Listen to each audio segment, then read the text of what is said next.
wa nchi anasikia kweli, sio Nairobi tu, kwa sababu kitambo tulikuwa tunafanya hizi sherehe zote zikiwa Nairobi, lakini mashujaa wamejaa kila pahali ya nchi na kila sehemu ya nchi inatakiwa pia kusherehekea. Sasa leo watu wa Kirinyaga wataona vile National Days zinakuwa zikisherehekewa. Nakumbuka juzi tulikuwa Meru, siku ingine tumekuwa kule Machakos, siku ingine tumekuwa Kakamega. So nchi yote inafurahia kuwa inahusishwa katika hizi National Days. Yeah. Wakati rais atazungumza pale, kwa sababu unawakilisha wananchi wa Kiambu constituency, sijui una yepi ambayo unatarajia rais kwamba ataweza kuyataja, mambo ambayo yanamguza mwananchi wa kawaida? Ya kwanza ni kuwa tunaelekea katika mwaka ya uchaguzi na tunahitaji amani. Tuahimize wale ambao wanafanya kampeni wawe matamshi yao ni ya kuleta amani na sio ya kugawanisha Wakenya au kupiganisha Wakenya. Ya pili, ningependa sana atambue mashujaa. Sio wale tu mashujaa ambao walipigania uhuru, sio wale mashujaa ambao ni wa huko zamani. Tuna mashujaa wa leo, mashujaa ambao kwa sasa wanapigania nchi yetu kwa njia mbalimbali. Tuna mashujaa ambao ni askari wetu, wamekuwa kule Somalia wakipigania nchi yetu. Hao mashujaa tunawapenda na tunawashukuru na tunawapongeza na tunawashukuru kwa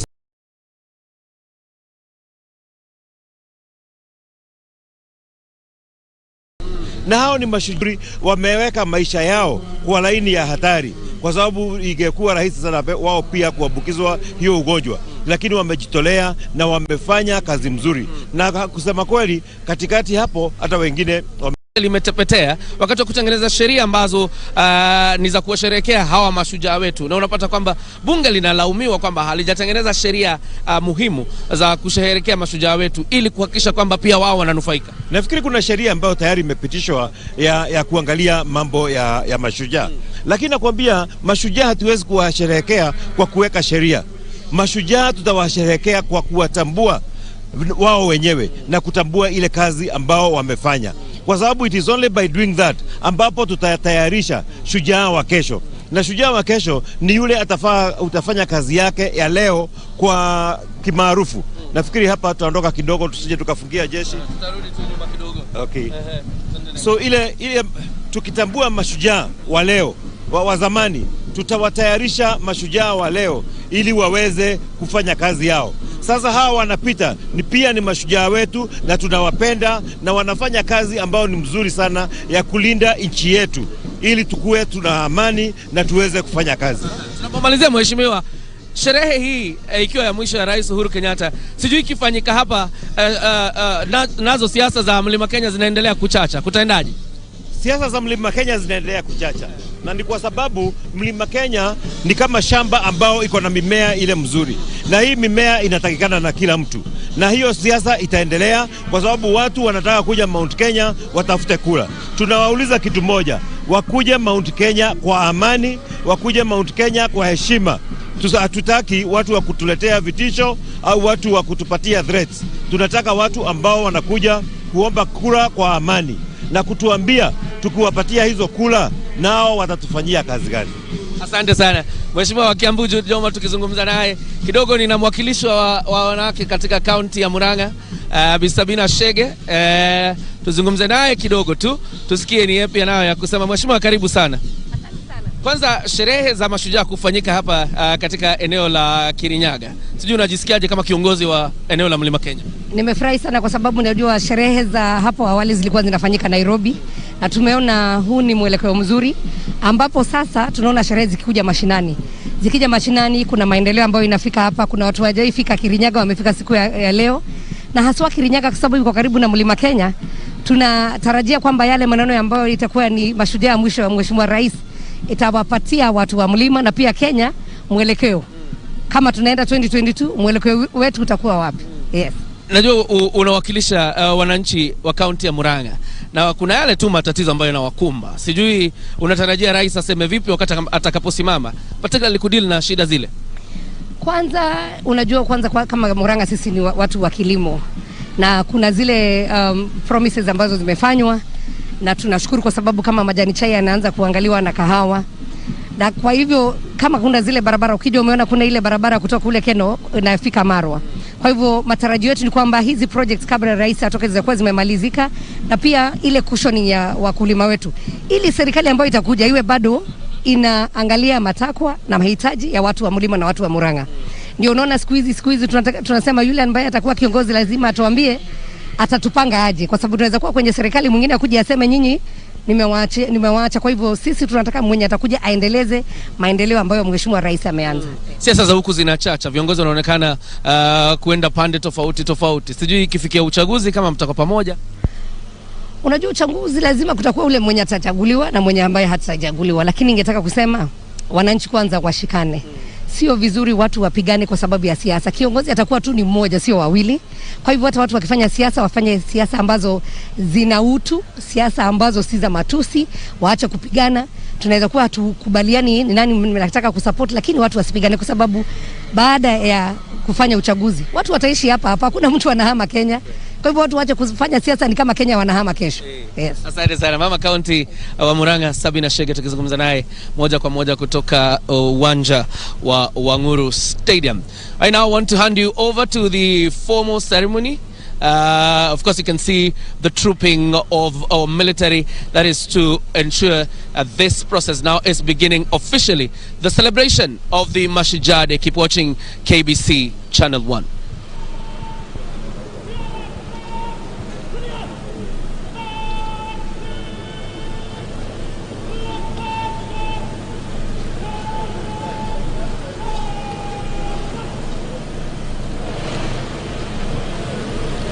Basi hivi sasa wakuu wa vikundi mbalimbali wakiweza kujipanga tayari kabisa kuweza kusimama mbele ya vikundi vyao.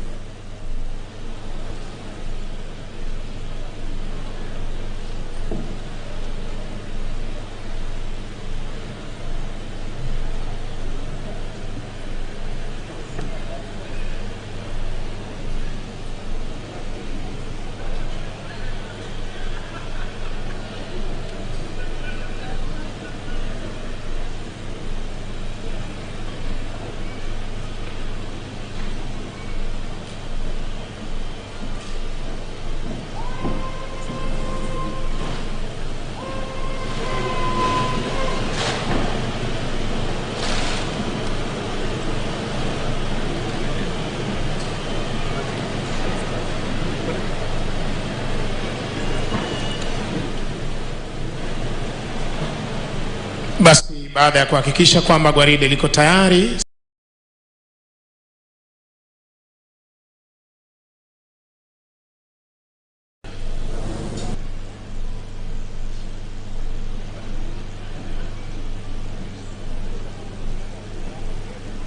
kabisa kujiunga na maafisa wenzake tayari kwa gwaride.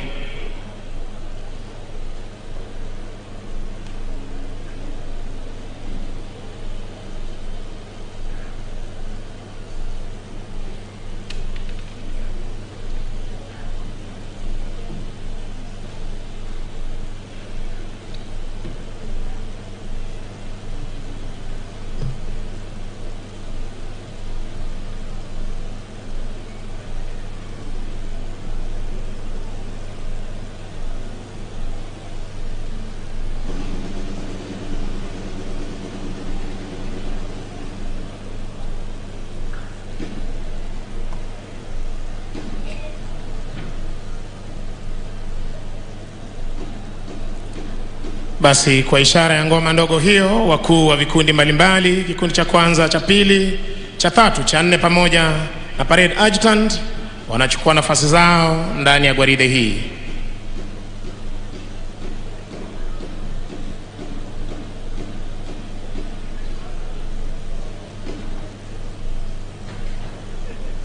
Nao pia sharti kuweza kuwekwa sawa.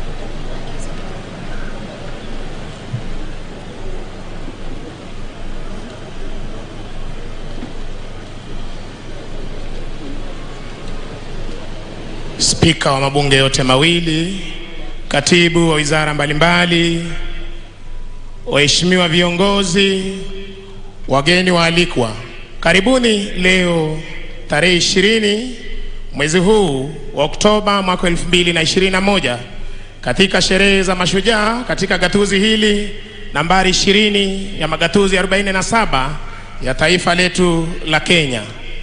Wema uwanjani ni majeshi ya ulinzi ya Kenya, mavazi mekundu jeshi letu la nchi kavu, mavazi ya samawati jeshi la wanaanga, na mavazi meupe jeshi la wanamaji. Mkuu wa gwaride hii ni Luteni Kanali Andrew Ng'ang'a. Kikundi cha kwanza cha jeshi letu la nchi kavu kiko chini yake Meja Fred Lokada. Kikundi cha pili cha jeshi letu la wanaanga, la jeshi letu la nchi kavu kiko chini yake Captain Isaac Shebo. Kikundi cha tatu cha jeshi letu la wanaanga kiko chini yake Meja Evans Masaba.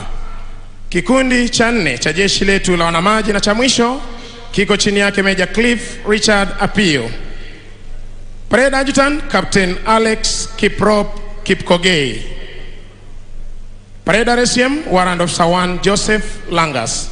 Mziki unazidi kupromoshwa na bendi za majeshi ya ulinzi. Chini yake Kanali Martin Namboka Makadia akishirikiana naye Captain Peter Kimeo na Captain Joseph Mturi. Anayebeba bendera iliyo fahari ya kikosi cha 9 cha jeshi letu la nchi kavu, Luteni daraja la pili Mawira Ndiga. Kupata kusubiri kuwasili kwa mgeni wetu rasmi na rais wetu wa Jamhuri ya Kenya, tutapata burudani kutoka kwa bendi za majeshi ya ulinzi na hali kadhalika studio tafadhali.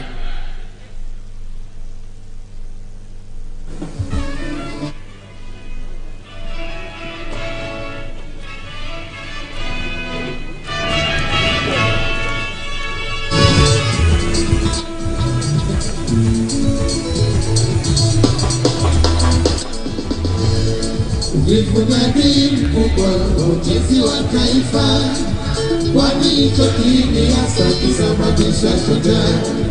Ewe ndugu yangu, amka kumekucha, kama kajeme hata wewe mwanangu, amka kumekucha, kwani hizi ni za kwenda shule. Hata wewe mwanangu, amka kumekucha,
na sherehe za Mashujaa Day zikishika moto hapa katika uga wa Wanguru International Stadium.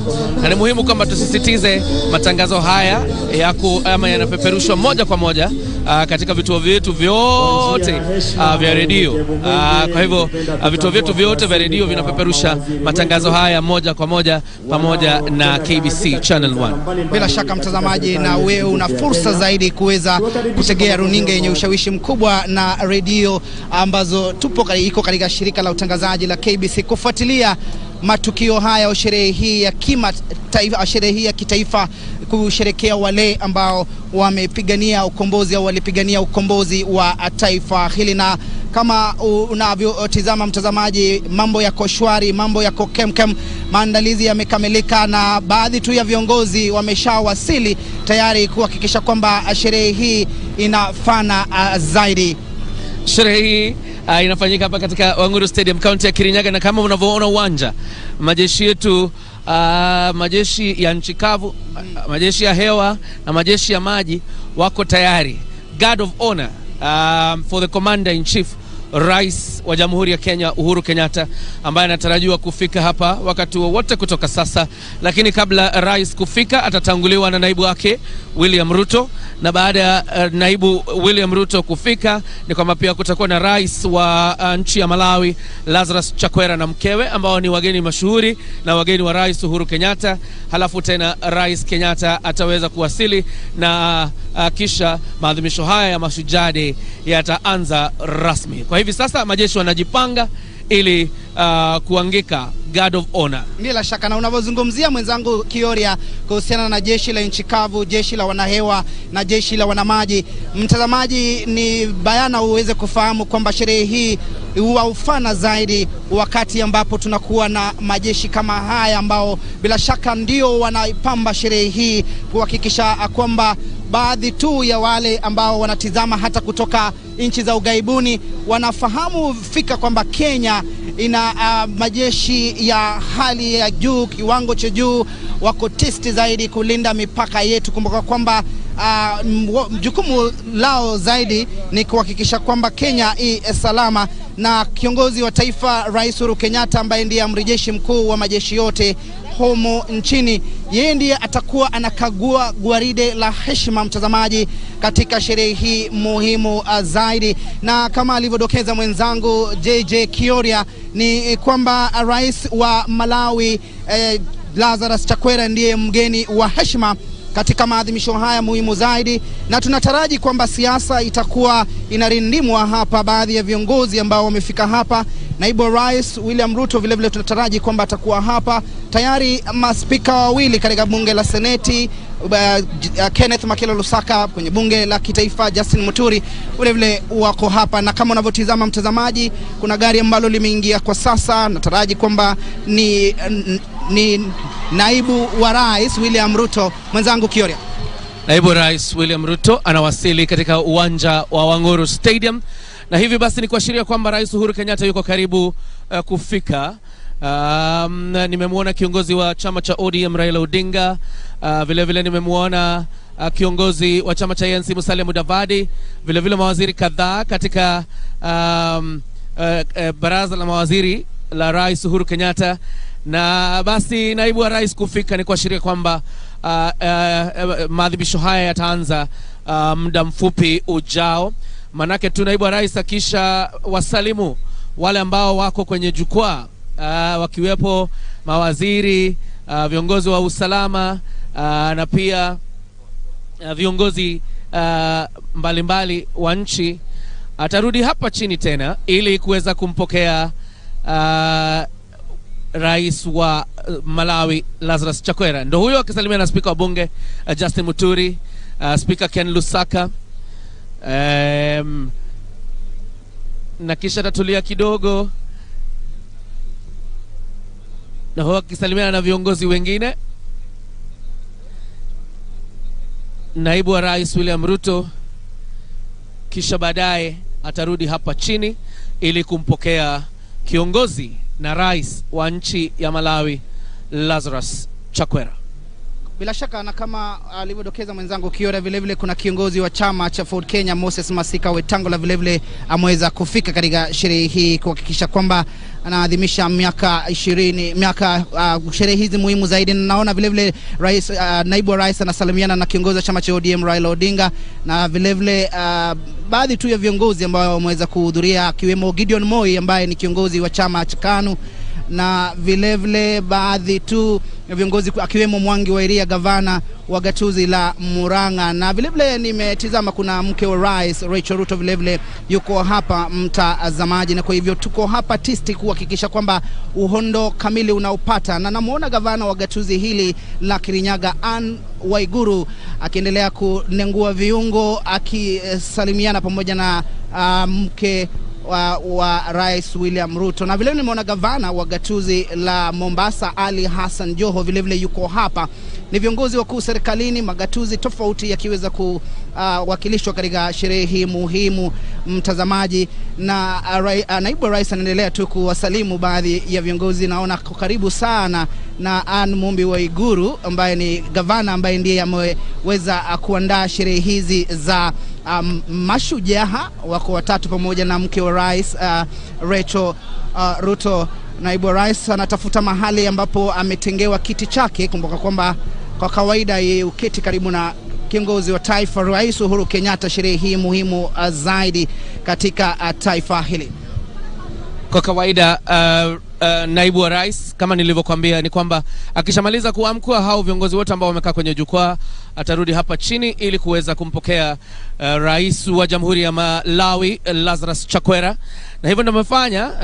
Utakumbuka kwamba viongozi wa majeshi pia wako hapa chini wakiongozwa na CDF ama mkuu wa majeshi Robert Karioke Kibochi tayari kumpokea, na nafikiri ndo huyo karibu kuwasili rais wa Jamhuri ya Malawi Lazarus Chakwera. Wageni wetu wa siku ya leo tuwapongeze kwa makofi kwa heshima kuu wanapojiunga tunamngoja siku ya leo aweze kuondoka hapo na kisha atapokelewa na naibu wa rais kwa makofi William Ruto, Daktari Lazarus Chakwera, rais wa Jamhuri ya Malawi, na Mheshimiwa Bi Moni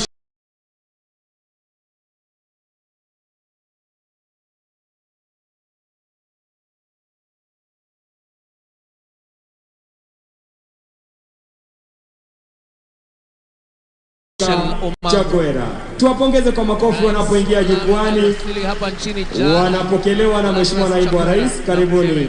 Tuwapongeze tena mabibi na mabwana, mgeni wetu ajihisi kwamba yuko katika taifa linalompenda kama jirani yetu. Karibu sana Mheshimiwa Rais katika uga wa Uhuru ili maadhimisho haya yaanze rasmi. Matangazo haya yanapeperushwa moja kwa moja kutoka KBC Channel 1 na radio zote zetu. Vituo vyetu vyote vya radio vinapeperusha matangazo haya moja kwa moja.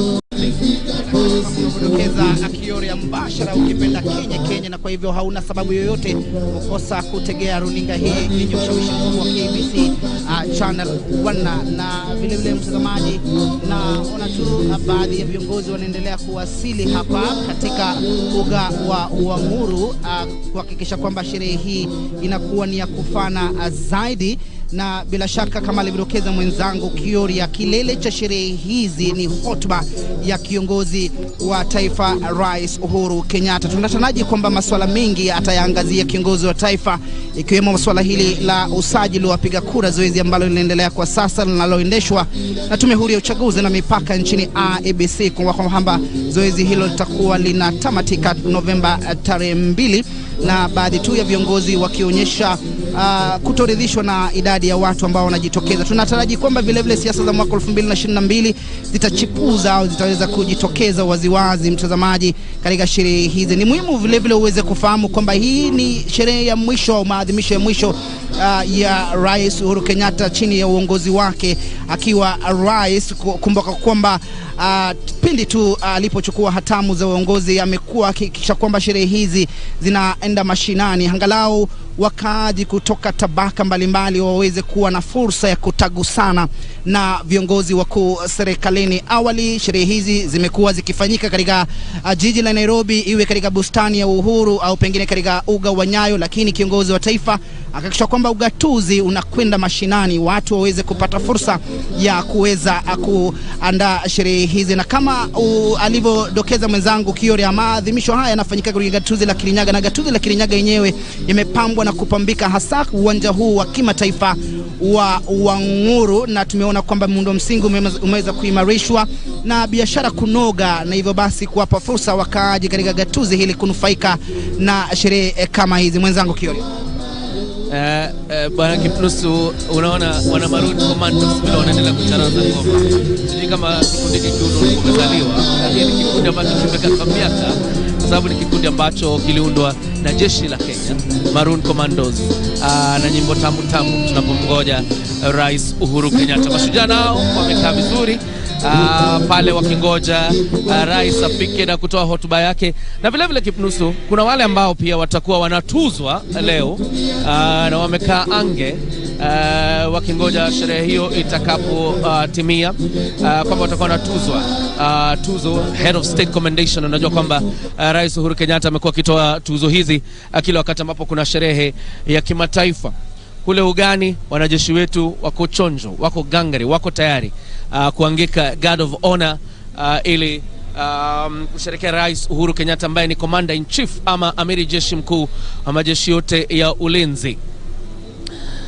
Wakenya nao wanaendelea kumgoja Rais Uhuru Kenyatta, ikiwa kwamba masuala ambayo yanatarajiwa kuyagusia, mojawapo ikiwa ni hali ya maisha kuwa ngumu, hasa ukizingatia kwamba bei ya mafuta bado ipo juu. Hata kama iliangushwa kwa shilingi ama ilishuka kwa shilingi 5, bado bei ya mafuta ipo juu, na kwa hivyo gharama ya maisha pia iko juu. Tena kuna masuala kadhaa kuhusu vita vya kupambana na ugonjwa wa COVID-19, na Wakenya wengi wamekuwa wakilia kwamba sheria ya curfew inaendelea kudidimiza biashara na maisha ya watu. Je, Rais Uhuru Kenyatta leo atasema curfew imeisha, Kipnusu? Na ni swala ambalo wengi wanalisubiria, manake limewakera wengi. Hata kiongozi wa chama cha ANC Musalia Mudavadi alilizungumzia na kusema kwamba rais anastahili kuondoa hii curfew, manake wengi wamelalamikia. Na ni muhimu zaidi vile vile mwenzangu Kioria ulivyodokeza kwamba wale ambao wanatuzwa tu ni wengi zaidi, na kama unavyotizama pale mtazamaji, wamevalia nadhifu zaidi, na namuona producer Shama yuko hapo amekaa artisti ange kabisa kusubiria wakati ambapo watakuwa anatunukiwa tuzo na Rais Uhuru Kenyatta, ukipenda ni HSC, Head of State Commendation, mtazamaji. Na bila shaka ni muhimu zaidi kuweza kuwafurahia na kuweza kuwapa kongole, sifa kedekede, sifa sufufu, mtazamaji. Na kama unavyotizama hapo kwenye kiwambo chako, na ona kwamba kuna mtu ambaye anawasili, mama wa taifa, naona ni mama wa taifa, bila shaka Margaret Kenyatta, akitembea kwa madaha, amevalia nadhifu zaidi kuhakikisha kwamba sherehe hizi zinakuwa ni za kufana zaidi. Kama nilivyodokeza mwenzangu Kioria, matarajio ya Wakenya ni wengi, mojawapo swala la curfew, swala la kupanda kwa gharama ya maisha. Wakenya wakilalama kwamba maisha yamekuwa ghali mno. Masuala kama ya kupanda kwa bei ya mafuta na petroli, masuala kama hayo, Wakenya wanataraji kwamba huenda kutakuwa na afueni wakati ambapo kiongozi wa taifa Rais Uhuru Kenyatta atakuwa anatoa hotuba yake. Mama wa taifa anachukua jukwaa lake pale katika uwanja huu wa kimataifa wa Nguru, gatuzi la Kirinyaga, mtazamaji, kuhakikisha kwamba vile vile anafuatilia matukio na kusherehekea na Wakenya kutoka tabaka mbalimbali sherehe hii muhimu zaidi katika kalenda ya Jamhuri ya Kenya. Mwenzangu Kioria. Na sasa ni dhahiri kwamba Rais Uhuru Kenyatta yuko kwenye uga wa Wanguru Stadium. Linalobaki sasa ni yeye kulipanda lile gari la Commander in Chief ama amiri jeshi mkuu, na akishapanda ni kwamba ataingia kwenye uwanja, pia atafanya mzunguko akiwasalimia wananchi ambao wamekaa katika uwanja huu, na baadaye maadhimisho yataanza. Shughuli za jeshi zitafanyika. Kwa sasa Rais wa Jamhuri ya Kenya, nitampisha mwenzangu anaingia Moses Wafula aweze kuendelea. Na sasa kwa heshima na vigelegele, mabibi na mabwana, tumkaribishe Mheshimiwa Uhuru Kenyatta, Kenya kufika. Ndo huyo Rais wa Jamhuri ya Kenya, kwa makofi moja wa Jamhuri ya Kenya, Rais Uhuru Kenyatta. Mheshimiwa Rais. Kumbuka tunapomalizia ni kwamba Mashujaa Day inaadhimishwa na inapeperushwa moja kwa moja kutoka pale kituo cha KBC Channel 1 na vile katika vituo vyetu vyote vya redio vinapeperusha matangazo haya moja kwa moja. Mitandao yetu ya kijamii YouTube, Twitter na Facebook wanapeperusha matangazo haya moja kwa moja. #Mashujaa Day, Mashujaa 2021 hashtag yetu. Sherehekea Mashujaa Day, jipambe utakavyo. Rais Uhuru Kenyatta ya Mashujaa, peperusha bendera ya taifa la Kenya. Makofi, makofi, vigelegele, vigelegele, peperusha bendera kwa Mheshimiwa Rais. Makofi tena, makofi. Karibu, karibu Mheshimiwa Rais, utuongoze kwa sherehe ya Mashujaa. Peperusha bendera, peperusha. Karibu, karibu Mheshimiwa Rais Uhuru Kenyatta, utuongoze kwa sherehe ya Mashujaa, gatuzi hili la Kirinyaga, uga huu wa Wanguru. Makofi, makofi, shangwe, shangwe. Karibu baba wa taifa, karibu utuongoze kwa sherehe za Mashujaa. Makofi, makofi tena. Peperusha bendera zetu, peperusha vigelegele kina mama. Shangwe, shangwe. Karibu baba wa taifa, karibu, karibu. Shangwe, vigelegele. Tumkaribishe baba wa taifa, vigelegele. Karibu Mheshimiwa Rais, utuongoze kwa sherehe ya Mashujaa. Karibu, karibu baba wa taifa, karibu Mheshimiwa Rais, karibu utuongoze kwa sherehe ya Mashujaa. Makofi, makofi, makofi. Karibu, karibu. Fungua. Basi asante sana mwenzangu, asante sana. Nitaomba tubaki tukiwa tumesimama wima kwa ajili ya wimbo wa taifa na wimbo wa Jumuiya ya Afrika Mashariki, na tuungane sote kuweza kuimba wimbo wetu wa taifa, ubeti wa kwanza.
Mkuu wa gwaride hii hivi sasa akija kumwomba kwa heshima Rais wa Jamhuri ya Kenya na Amri Jeshi Mkuu wa majeshi yote ya ulinzi ya Kenya ruhusa ya kuweza kukagua gwaride lililoandaliwa na majeshi ya ulinzi.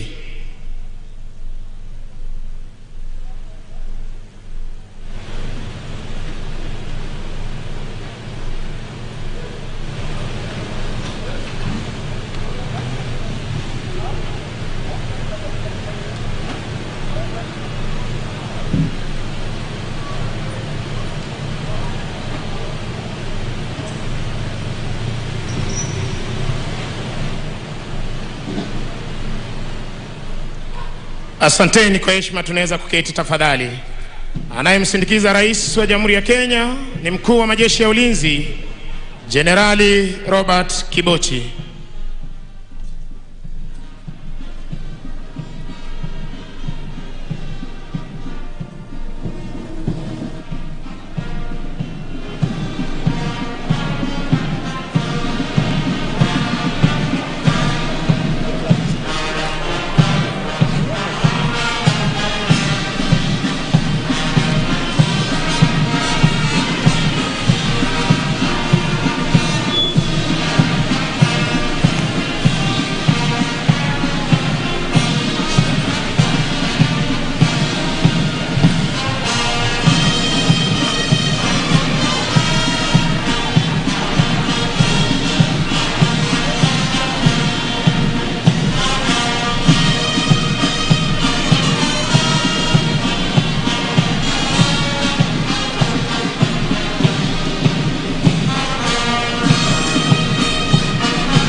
Bendera ya kikosi hupewa heshima ya hadhi ya juu. Unavyoshuhudia hivi sasa uwanjani, Mheshimiwa Rais akiweza kupeana heshima yake, ndiposa wananchi tunawakumbusha kiweza kutana na bendera hii, kuweza kuipisha, na iwapo wamevalia sare rasmi za kiserikali kuweza kupiga saluti.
Basi hivi sasa mkuu wa gwaride hii akiomba idhini ya kuweza kuondoa wanajeshi hao uwanjani punde tu Rais wa Jamhuri ya Kenya na Amri Jeshi Mkuu majeshi yote ya ulinzi atakapochukua nafasi yake kwenye jukwaa maalum.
Basi kwa mila na desturi za kijeshi, bendera ya kikosi sharti kuwa mbele ya gwaride unavyoshuhudia hivi sasa, kala officer pamoja na parade RSM.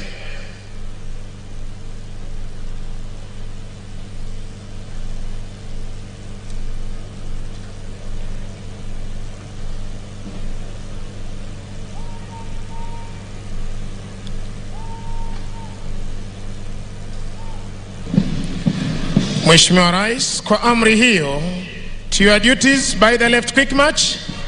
Wanajeshi hawa wanaondoka hivi sasa uwanjani baada ya kuandaa gwaride la kufana siku hii ya leo ya Mashujaa katika uwanja huu wa Wanguru, ili kuweza kuzidi kudumisha ulinzi wa taifa letu la Kenya, kuhakikisha kwamba mipaka yetu iko salama masaa 24, anga letu liko salama masaa 24, na hali kadhalika fuo za bahari zetu ziko salama masaa 24.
Mheshimiwa Rais, mkuu wa gwaride hii ni Luteni Kanali Andrew Ng'ang'a anayebeba bendera iliyo fahari ya kikosi cha 9 cha jeshi letu la nchi kavu. Luteni daraja la 2 Mawira Ndiga, kikundi cha kwanza cha jeshi letu la nchi kavu, wakiwa katika mavazi yao rasmi ya sherehe.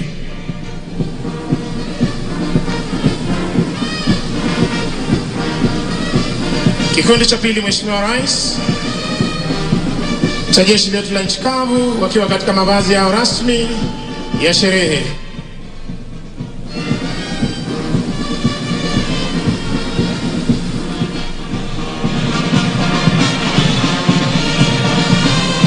Kikundi cha 3 cha jeshi letu la wanaanga, wakiwa katika mavazi yao rasmi ya sherehe.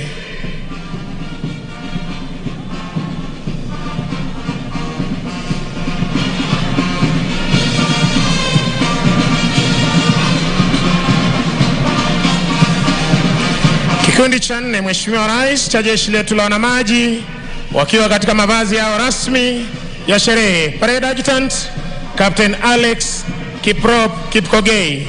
Weka alama jeshi letu la nchi kavu. Mziki umekuwa ukiporomoshwa na bendi za majeshi ya ulinzi.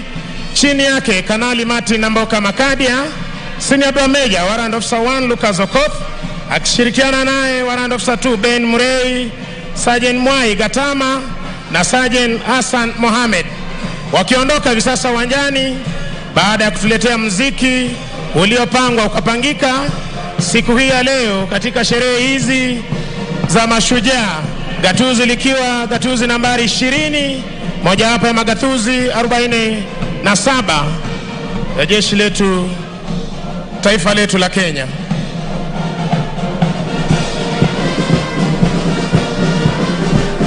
Nitampisha mwenzangu Achanga aweze kutuletea tamasha za ndege zetu za kijeshi. Asante sana mwenzangu Ben Misango. Mheshimiwa Rais, inafuata sasa tafrija za angani, na wanakuja uzuri kabisa ni wanajeshi wetu wa anga, wakiwa ni ndege aina ya Tukano, zikiwa zinapuliza moshi mweupe kuashiria kuwa kila kiko sawa. Tuwapigieni makofi wanapopita mbele ya jukwaa la rais. Hawa ni vijana wetu hapa nyumbani ambao ni wapata mafunzo hapa, na vile vile wameweza kuhakikisha kuwa kila kitu kiko sawa hapa kwetu nyumbani. Ni ndege aina ya Tukano ambazo kwa mara nyingi hutumika kwa minajili ya kuona kuwa mafunzo yako sawa kabisa. Ndio hawa wanaenda uzuri kabisa wakitomekomea upande wa pili. Ndege ambayo nitakuwa nikitarajia sasa hivi ni ndege aina ya Tiara ambayo inakuja uzuri kabisa kwa mbali, inakuja ikiwa imebeba bango kubwa kweli kweli. Wanakuja taratibu kabisa wakiwa hawana wasiwasi kabisa, kuashiria kuwa kila kitu angani kiko sawa. Bango kubwa kabisa ambako umbali naweza kuona wameandika hongera mashujaa. Tuwapigieni makofi wanapokaribia karibu na jukwaa la rais, wakiwa wamebeba bango ambao kwa kweli una ujumbe mwafaka kabisa, ujumbe ambao unaelekeana na siku ya leo, ambao unasema hongera mashujaa. Tuwapigieni makofi wanapopita pale kabisa uzuri kabisa na ndege aina ya Tiara. Wanaenda uzuri kabisa upande wa kushoto wa uwanja, wakiwa hawana wasiwasi kabisa, wakiwa wameshikilia angani. Mheshimiwa Rais, wakiwa wanatokomea, tunafika mwisho wa tamati wa sherehe za siku za majeshi, na ninampisha mwenzangu ili aweze kuimaliza. Basi Mheshimiwa Rais, na huo ndio utakuwa mwisho wa tamasha zetu za kijeshi kwa pamoja. Ningependa kuwashukuru flag staff wetu, Major Ismail Olwal, Major Peter Etiang, Defense Forces Sergeant Major Warrant Officer 1 Koranga, Kenya Army Sergeant Major Warrant Officer 1 Karioki, Kenya Air Force Sergeant Major Warrant Officer 1 Talengo, na Kenya Navy Sergeant Major Warrant Officer 1 Haji Bwana, bila kuwasahau wenzangu hapa Senior Private Wekesa Warrant Officer 2 Achanga, pamoja nami jina langu ni Kopro Misango Mbae, nikiwarejesha moja kwa moja hadi kwake Bwana Peter Wanjohi. Asante sana wenzangu kutoka kwa majeshi ya ulinzi. Naomba sote tuwe watulivu kwa maombi.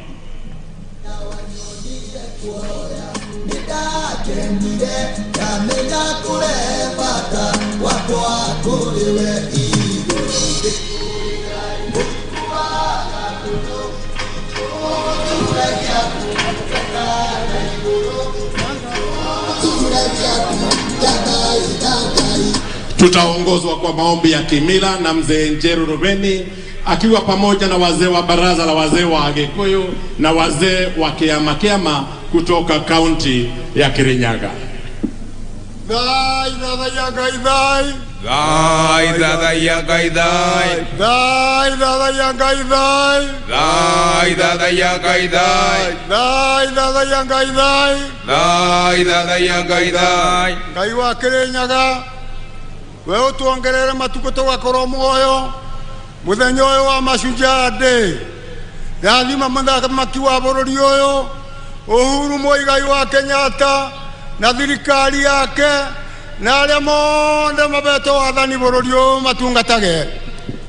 matungatage na wibokeku na matungatage na kio. Thai thathai ya Ngai thai, thai thathai ya Ngai thai. Ngai mwene Nyaga twaguthaitha ũrathime andũ a Kenya arĩa marenda mbura ũtũbe nĩgetha mabiũ maitũ na mĩmera ĩrĩa tũkũbanda ĩbue kũbua nĩgetha ng'aragu tũgĩe na mbũna. Thai thathai ya Ngai thai, thai thathai ya Ngai thai. Ngai mũmbi watũbere ciana imwe colleges iria ingĩ university iria ingĩ secondary na iria ingĩ primary na iria ingĩ nĩ ironga irathime tondu nĩcio Kenya ya mũthenya ũcio ũngĩ. Thai thathai ya Ngai thai, thai thathai ya Ngai thai, thai thathai ya Ngai thai, thai thathai ya Ngai thai. Rathima mũgeni witũ president wa Malawi ũrĩa ũcerere bũrũri wa Kenya akiumagara na agĩcoka umutungagie munyaka waku. Thai thathai ya Ngai thai, thai thathai ya Ngai thai. Turi Agikuyu na Mumbi thai thathai ya Ngai thai, thai thathai ya Ngai thai. Turi Agikuyu na Mumbi thai thathai ya Ngai thai, thai thathai ya Ngai thai. Turi Agikuyu na Mumbi thai thathai ya Ngai thai, thai thathai ya Ngai thai. Kuroagira. Asante. Sauti kwa heshima, sauti. Atafuata sasa Mheshimiwa Rais Imam Idi Abdurrahman ambaye ni mwenyekiti wa baraza la maimam hapa kaunti ya Kirinyaga. Imam, karibu. A'udhu billahi minash shaitani rajim. Bismillahir rahmanir rahim. Allahumma salli ala Sayyidina Muhammadin wa ala ali Muhammad. Kwa jina la Mwenyezi Mungu mwingi wa rehema na mwenye kurehemu. Mwenyezi Mungu Mola wetu mtakatifu, tunakushukuru kwa kutuleta mahali hapa kutoka sehemu mbalimbali ili kusherehekea sikukuu hii tukufu ya Mashujaa. Mola mtakatifu, tunakuomba uwa pamoja nasi kuanzia sasa hadi mwisho wa sherehe. Mwenyezi Mungu, tunamwombea rais wetu wa Jamhuri ya Kenya, Rais Uhuru Muigai Kenyatta, na viongozi wote katika nchi hii, pia tukiwakumbuka na wageni wetu waliotutembelea. Uzidi kuwapa hekima, busara na subira wanapoendelea katika kazi yao kuwahudumia wananchi wa Kenya. Mola wetu, ibariki nchi hii yetu ya Kenya kwa mvua yenye baraka, tuondolee magonjwa za kila aina, hasa wakati huu mgumu wa magonjwa ya kuambukiza. Tunanyenyekea kwako Mola wetu, tukitubu dhambi zetu. Utusamehe, utubariki, mahali kuna dhiki utufanyie wepesi, walio wagonjwa pia uwaponya Mola wetu. Utukinge kutokamana na mabalaa na mipango yote ibilisi mwovu, na utuletee amani katika nchi yetu ya Kenya. Mola mtakatifu, Mwenyezi Mungu, tunakuomba tukiikabidhi na tukiiweka sherehe hii mkononi mwako, tunakuomba kwa unyenyekevu utuendelee kutubariki, utulinde, utuongoze, na mahali utakapokosea ama kuteleza Mola wetu usiwe mwenye kutuadhibu, utusamehee na ulete rehema yako, na tukiomba rehema na amani zimshukie mtume wetu Muhammad sallallahu alaihi wasallam. Wa sallallahu ala sayidina Muhammadin wa ala alihi wa sahbihi wasallam. Amin, amin, amin. Atakayetufungia sasa ni Askofu Joseph Kibuzwa, askofu wa kanisa la Kianglikana Diocese ya Kirinyaga. Let us pray. Almighty God, we pray for Kenya and all who live in it. In your eyes, all Kenyans are Sujas. Let unity prevail among the Sujas in this nation. Bless our President, His Excellency Uhuru Kenyatta, all leaders and all Kenyans. We uplift before you, Lord, His Excellency Dr. Lazarus Chakwera and the citizens of the Republic of Malawi.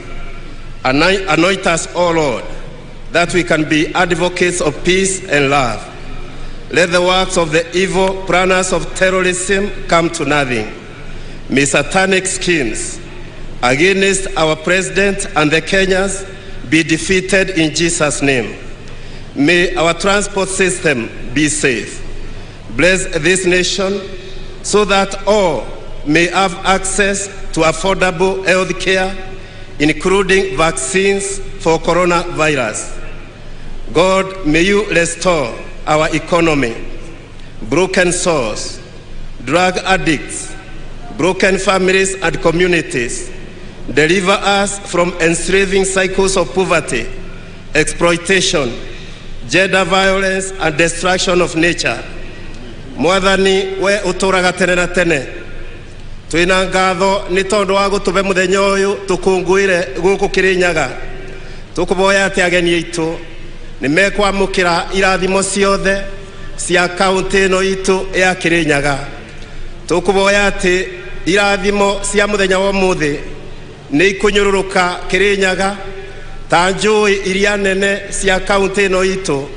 Twambiririe na rui rwa Thagana, rwa Muthambi, Rundu, Rutui, Mukengeria, Kiringa, Thiva, Kamwana, Nyamindi na Rubingase. Tukuboya ati utugi wa Ngai ni ugutuhumbira o ta uria miti ikoragwo igumbeire mutitu karima ga Kamuruana na karima ka Murinduko. Mwathani turaboya ati ageni aitu ni ukumabutia na nimekugura mucere witu wa guku Mwea, nimekugura kaboa na majani meitu, nimekugura matunda ona mboga iria tukuragia guku Kirinyaga kuma thoko-ini citu. Na riu tukuboya ati kirathimo kia Ngai uria uturaga tene na tene ni gigukorwo iguru ritu. We pray that Christ's righteousness will shine upon us this day and scatter the darkness from before our paths. And the blessing of God Almighty, the Father, the Son, and the Holy Spirit be upon us and remain with us always. Amen. Asante askofu. Mheshimiwa Uhuru Kenyatta, Rais wa Jamhuri ya Kenya na Amiri Jeshi Mkuu wa Majeshi ya Ulinzi, na Mheshimiwa Mama wa Taifa Bi Margaret Kenyatta, Mheshimiwa Lazarus Chakwera, Rais wa Jamhuri ya Malawi, na Mheshimiwa Bi Monica Chakwera, Naibu wa Rais Mheshimiwa Daktari William Ruto na Mheshimiwa Bi Rachel Ruto, maspika wa Bunge la Kitaifa na spika la Bunge la Seneti, Jaji Mkuu na Rais wa Mahakama ya Juu, mabalozi na maafisa wakuu wa kidiplomasia, gavana, viongozi na wananchi wote wa kaunti ya Kirinyaga, wananchi wa Jamhuri tuipendayo ya Kenya, mabibi na mabwana. Mheshimiwa Rais, upande wako wa kulia tunao mashujaa wanaowakilisha mashujaa kutoka pembe zote hapa nchini. Naomba kwa heshima mashujaa tuweze kusimama na tuwashangilie tukiwakaribisha hapa uwanja wa Wanguru. Karibuni sana mashujaa wetu tunao waenzi. Na kabla Mheshimiwa Rais, ni mwalike mwenzangu Kennedy Kimani atuongoze kwa kipindi kifupi cha burudani. Naomba sote sasa tuelekeze macho yetu kwenye runinga kwa makala ya Je, Wajua?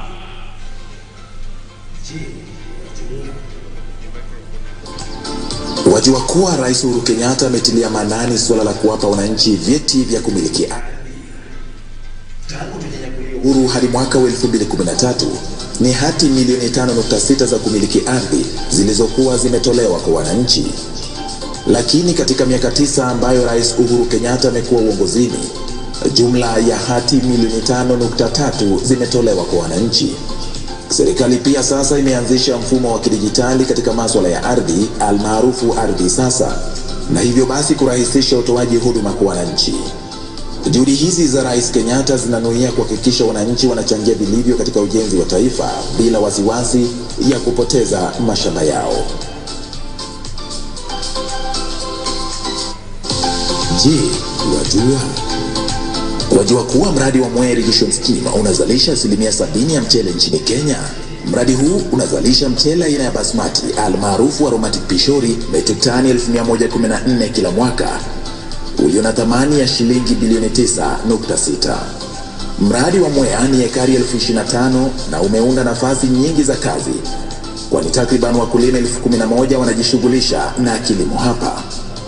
Ujenzi wa bwawa la Thiba ulioanzishwa na Rais Uhuru Kenyatta utaongezea kilimo katika ekari 10,000 hapa Mwea na kufikisha ekari zitakazozalisha chakula hadi jumla ya 35,000. Ekari hizo 35,000 zitaongezea mavuno ya mchele kutoka metric tani 1114 za sasa hadi takriban metric tani 1200 kila mwaka. Sasa wajua. Na mimi hapa pia sasa najua. Mheshimiwa Rais, sasa nitamwalika mwenzangu Kennedy Kimani atuongoze kwenye kipindi cha burudani. Asante. Abai mbona wanja obini ndagucokeria ngatho cia mwanya nikumbe binda riri ndongorie mutaratara uyu wa gucanjamura ageni monde na andu monde ma Kenya. Asanti. Kwa heshima naomba niwakaribishe kwa kipindi kifupi cha burudani ambacho kitahusisha wasanii kutoka kaunti ya Kirinyaga na pia kutoka kaunti zingine jirani ambazo zinatuzingira. Tuko nao wacheza ngoma tamaduni ya Mwomboko, wasanii wa Mugithi, wasanii wa Kigosho, wasanii wa Benga na wasanii wa nyimbo za Injili. Lakini kabla ya hayo, hii ni sauti ya mwananchi. Sauti ya mwananchi. Wewe shujaa simama. Uhuru akikuja hapa, sisi tabeba na mkono hivi. Sitaki anyange chini kwa sababu hiyo mtu anapatia sisi maadili mingi. Alikuwa sisi na njaa, lakini wakati Uhuru alikuja, alipatia sisi shamba. Sisi alitupa hii njaa. Mimi nasema Rais President Muigai Uhuru Kenyatta ametufanyia mambo hii Kisumu ikakuwa Kisumu City. Nataka kushukuru president wetu sana ambaye ameshikilia hii mradi sana na akaingililia mpaka Wakamba wapate maji. Namshukuru sana. Nakushukuru sana rais wetu Uhuru Kenyatta, ulipofika hapa Kibuyuni 2019 ukatusaidia kilimo chetu cha mwani. Nashukuru sana Kenyatta. Ameleta maendeleo sana. Ameleta kazi ya stima. Nimeshukuru sana kabisa. Nimesema asante Uhuru. Amuni yeye bwana ameleta maendeleo. Sisi watu wa Kirinyaga tunasema ni asante sana kwa kuwa umetuundia barabara, umetupea maji, security iko sawa, matibabu na pia umejenga mahospitali. Your Excellency, umefunuliwa mambo hayo na Mungu na tunashukuru sana kwamba utatuongezea. Wacha hii uweze iendelee. Ujumbe wangu kwa Rais Kenyatta ni kwamba pongezi sana kwa kazi nzuri uliyoifanya. Infrastructure ni the most and the best thing to do in the country. Na hivi ulipotufanyia sasa hatuna la kusema isipokuwa asante sana. Mtu hana macho ndio haoni, lakini rais ametuletea maendeleo. Hapa hatujakuwa tunafikiria siku moja tutaona sudani. Wewe rais wetu, ninakushukuru kwa ajili ya kukumbuka ukulima wa maziwa. Kwa hivyo ashole wa rais lang nigitamaya nenkai. Na sasa tupate burudani. PPMC Productions.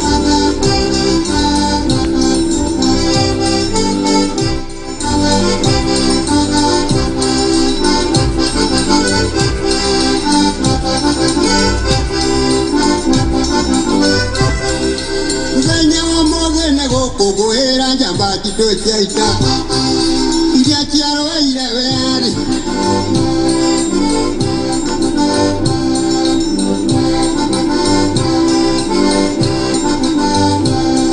nitukunguhera njamba cia wiathi ciarwaire mbara niguo tiri witũ ndũkore makinyarire kamagaitwo thakame niguo tũkorwo haha mũthĩ.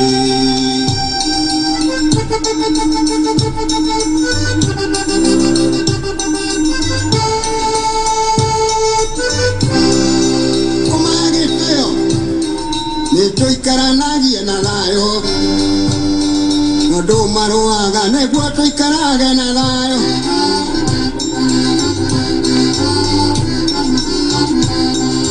bũrũri wa Kenya nĩ witũ tũiguothe mũndũ mũtongu na mũthĩni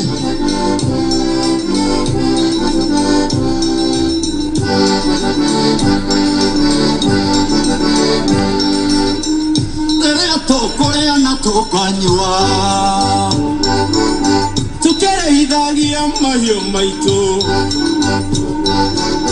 nacio nding'ori maburoti nyũmba ya mũmbi njamba citũ itikariganĩre.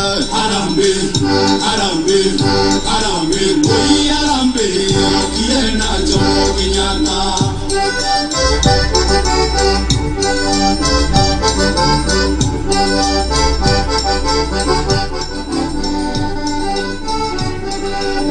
Waigua kĩarĩra Mashujaa nĩtũkenere mũthenya ũyũ twĩna wĩyathi ona thayũ mũthenya mũnene na twainũka tũinũke thayũ. Waigua kĩarĩra Mashujaa nĩtũkenere mũthenya ũyũ twĩna wĩyathi ona thayũ mũthenya mũnene na twainũka tũinũke thayũ.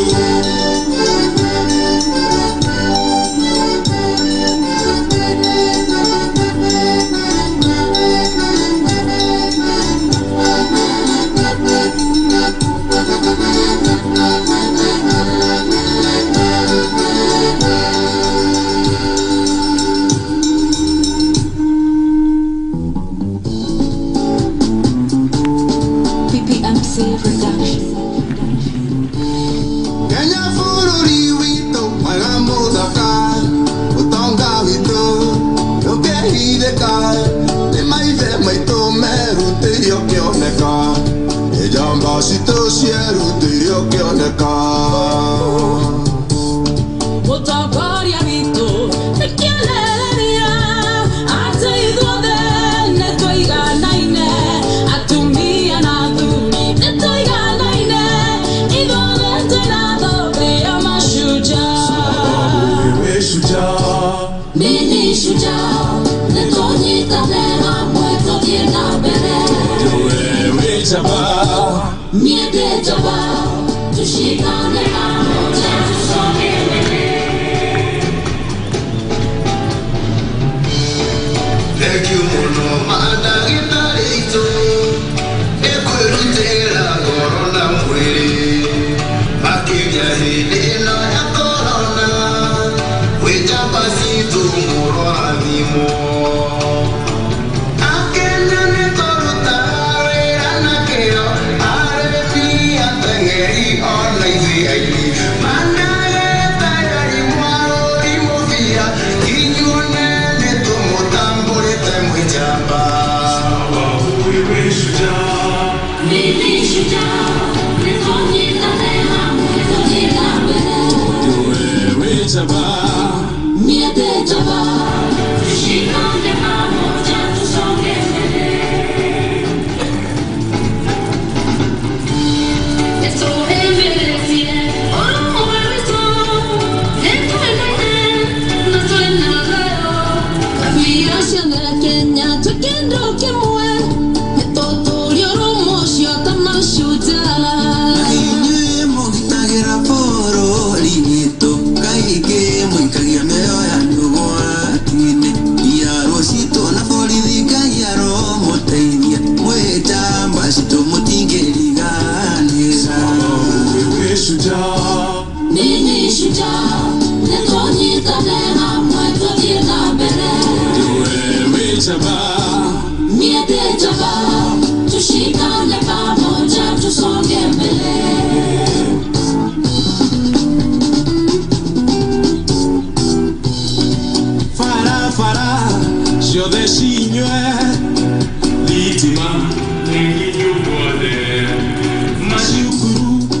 Tugeirwo guothe na no wĩra wa njamba citũ, ũcio nĩ wĩra wa njamba citũ.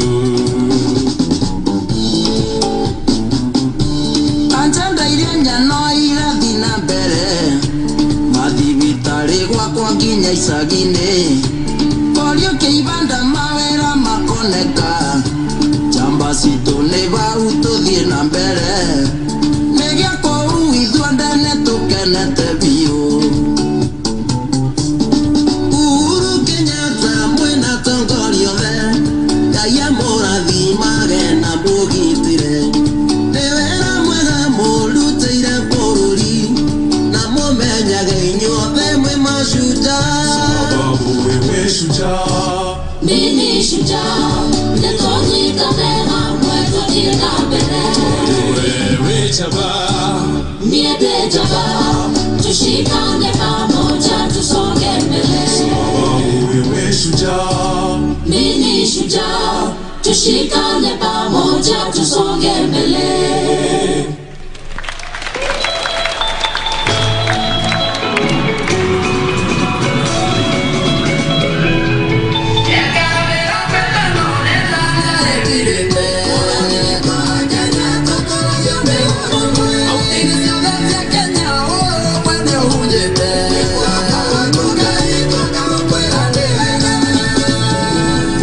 Baba ya moto igoro para bororio.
kitendo tukumbuile ngoko ya mashujaa. Uhuru we shujaa namba moja, ilase hakuna mateka ilandela. Najivunia nchi yangu, nguruwa manaforoni wakwa, umoja wetu ni nguvu yetu, tusonge mbele kwa pamoja.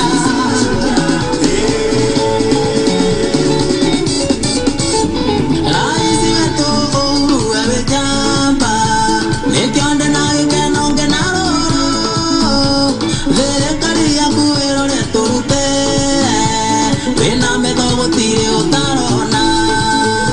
Mbegu ya diva Kirinyaga niwakite, kimera kemusere kenyeko ingema, majani na kawale miko ya kendo, ediare na mbiyane thank you muno.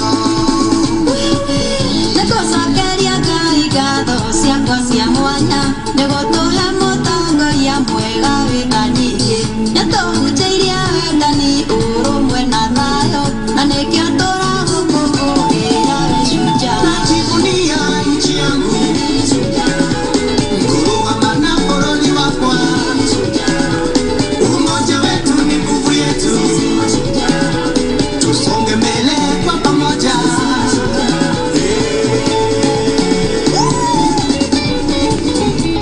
Digitalishe na dawa, mashini ya kudigita shukuru shitosie sawa, ciana ithomewega yujie kanutwo mũng'etho, ĩgataro tekinĩka ũrĩa kũmeria ti ũrĩa gũtua kenyero rũmanyambo.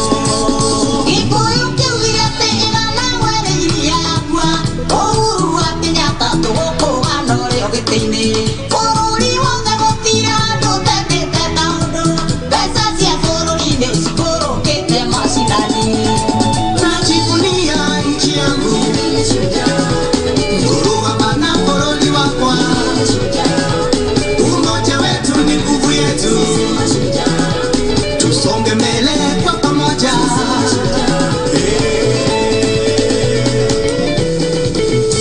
Mwini wajukia neigire, ate jukia neaithiro, na moko ino aithiro, tungeke menandirake, maendeleo tenamo, niaciaria itumagũrire, magĩtũathĩra ithege, tĩmoigagĩrũrũke. Ũyũ nĩ mũthenya mũnene, mũthenya wa njorua cia bũrũri. Sisi wa Kenya pamoja tusonge mbele, ngoja rũgama itũthũmbũthe, njorua cia rwĩmbo nĩciũkire. Sisi wa Kenya pamoja tusonge mbele, aririke mĩciĩ na kũbũrũri wĩra nĩ mũrute. Sisi wa Kenya pamoja tusonge mbele, maendeleo nĩtuonete gayũko hamwe na ũrũmwe. Sisi wa Kenya pamoja tusonge mbele. Najivunia nchi yangu, nguruwa manaforoni wakwa, umoja wetu ni nguvu yetu, tusonge mbele kwa pamoja.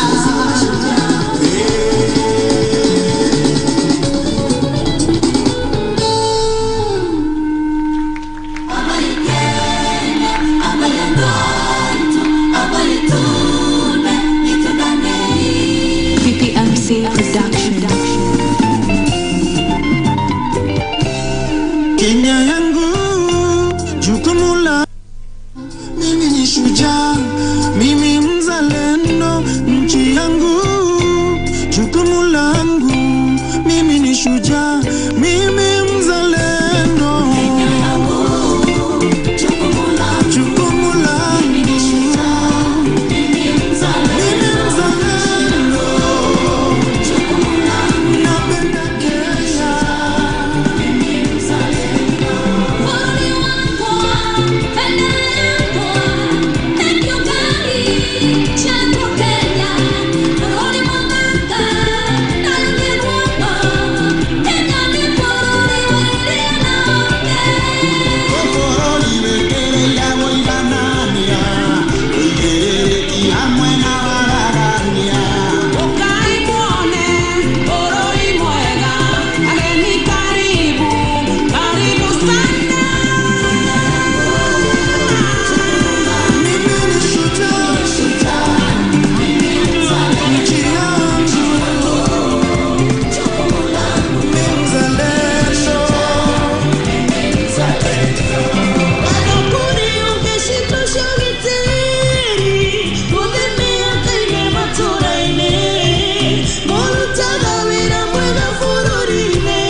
tuitunze, tuwe kielezo kwa mataifa. Ugatuzi wa rasilimali umewezesha maendeleo pembe zote, Kenya yote twafurahia. Umeweza rais wetu, salute.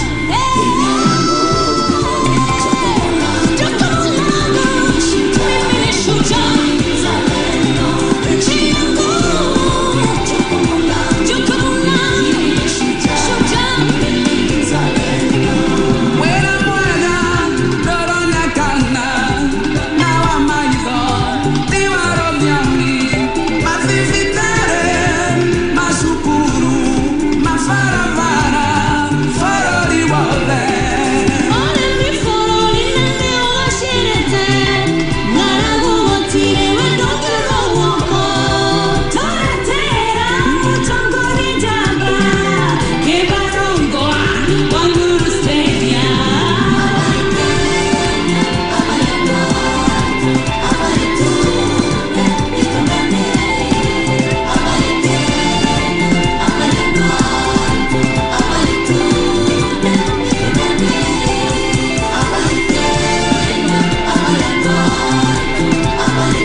Abai Kenya, abai ando aitu, reke itu geni tukenei. Tuwapongeze tena wasanii wetu kwa makofi.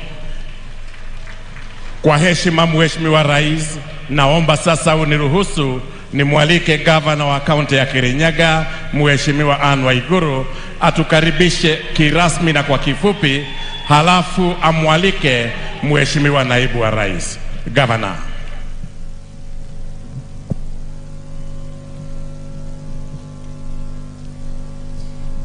Your Excellency, the President of the Republic of Kenya, Commander-in-Chief of the Defense Forces, Uhuru Muigai Kenyatta, and Her Excellency, the First Lady, Her Excellency Margaret Kenyatta. Your Excellency, the President of the Republic of Malawi, Lazarus Chakwera, and Her Excellency, the First Lady of Malawi, Monica Chakwera. Your Excellency, the Deputy President of the Republic of Kenya, Your Excellency William Samoei Ruto, Your Excellency Mama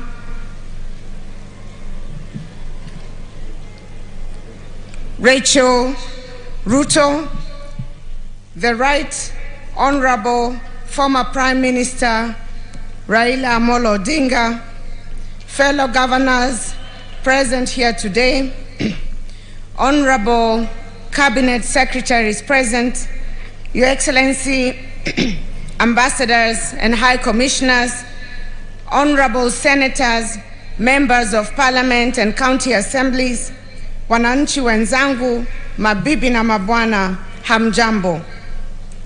It is my great pleasure to welcome you all to Kirinyaga County on this auspicious Mashujaa Day. I know some of you may have been to our county before.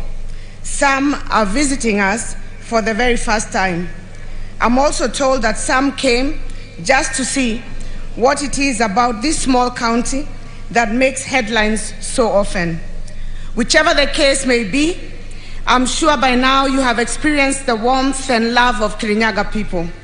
Today we get to celebrate Kenya's Shujaas, the men and women without whom Kenya we love would not exist. We meet to celebrate those who make it possible for us to know peace and experience unity. We meet to celebrate the millions of ordinary Kenyans whose labor continues to build this nation's economy. We meet to celebrate our mothers and the unsung heroes who take care of their families through thick and thin. We meet to celebrate the youth, our Jeshi, on whose back much of this country is carried. We celebrate our healthcare workers and our security services for keeping us healthy and safe. we celebrate the myriad essential service providers, including the media, who have kept watch during the trying months of the COVID-19 pandemic. And of course, we celebrate our artists for their amazing show today.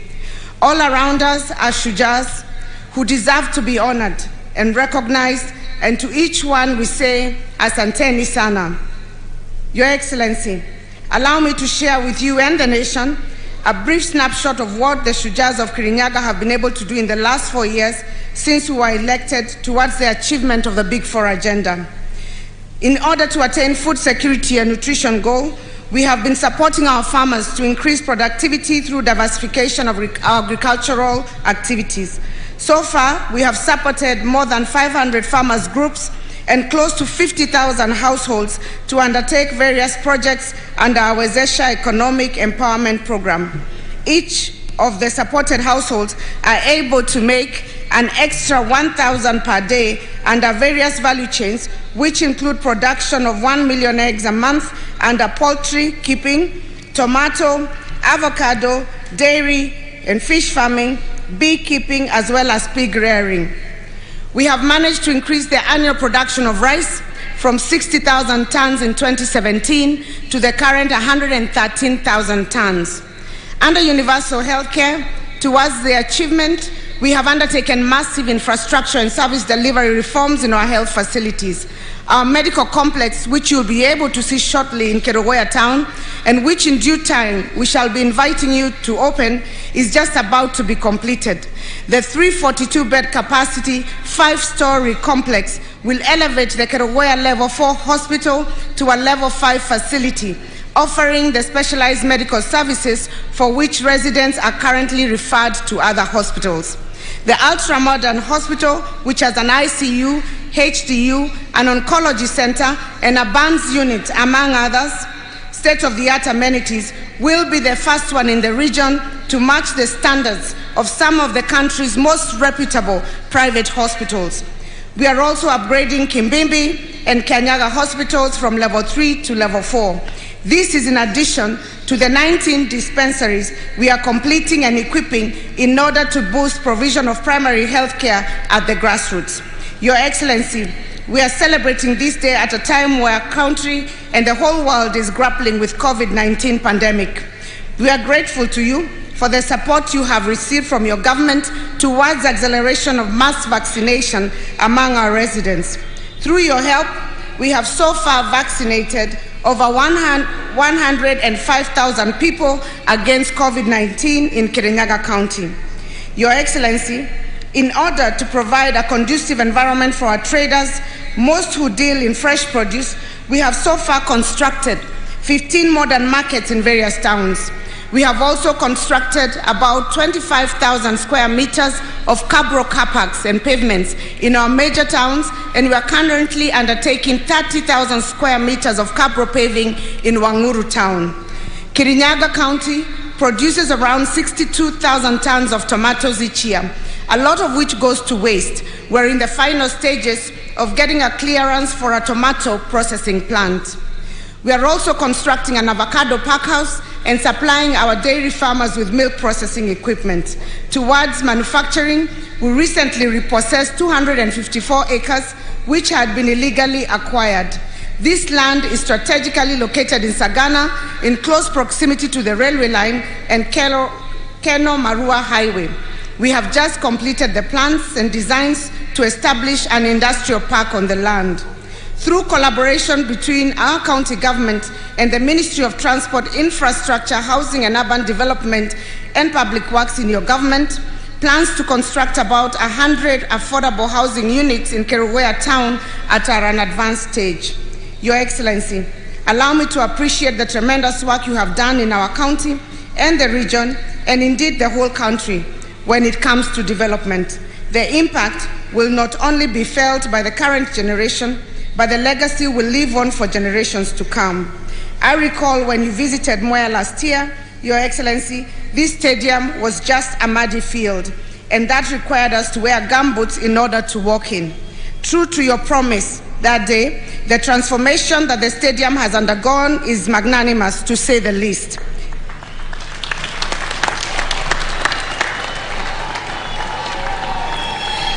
Among other impacts, it will greatly enhance sports talent, development, as well as the country's economic growth. In conclusion, Your Excellency, we most humbly welcome you to tour our county, should your busy schedule allow. We invite you to witness a people in whom you have invested renewed hope, whose spirits and recognition of your love for them is palpable. Kirinyaga is your home. We treasure your leadership. We assure you of our unreserved support to your government. On behalf of Kirinyaga residents, I also invite all our guests to sample some of our rich heritage and the hospitality of the Kirinyaga people. As you visit, we invite you to see our famed Moya rice fields, which are not only breathtaking, but produce the best aromatic Bishori rice in the globe. Besides the Bishori rice, we also produce some of the best world-rated tea and coffee. And as a way of promoting our farmers, I invite you to buy a kilo or two of these products before leaving the county.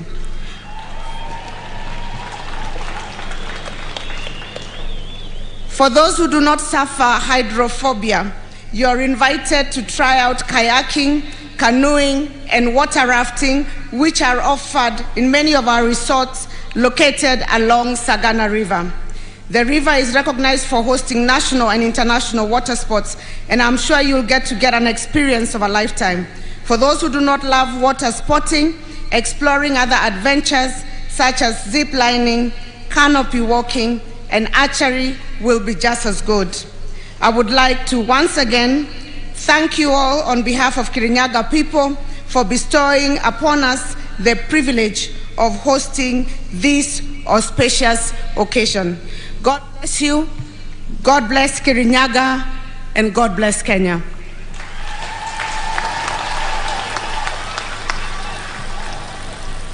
Before I sit down, Your Excellency, allow me to recognize just the presence of my colleagues who are here by just mentioning their names.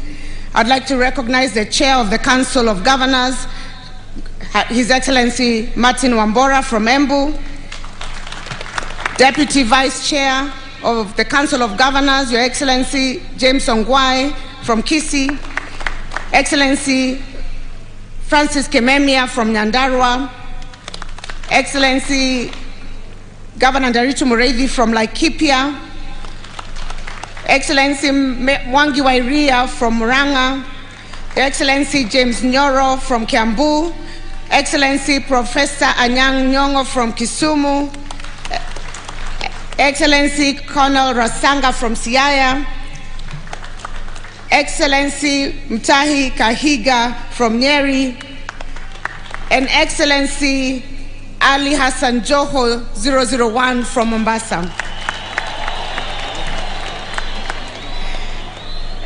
And also Her Excellency Anne Kananu from Nairobi. Deputy Governors present is Deputy Governor Peter Ndamberi from Kirinyaga and Deputy Governor Caroline Karugu from Nyeri. Before I welcome His Excellency the Deputy President to speak, Your Excellency, allow me to invite the Right Honorable former Prime Minister Raila Amolo Odinga to greet the Kirinyaga people.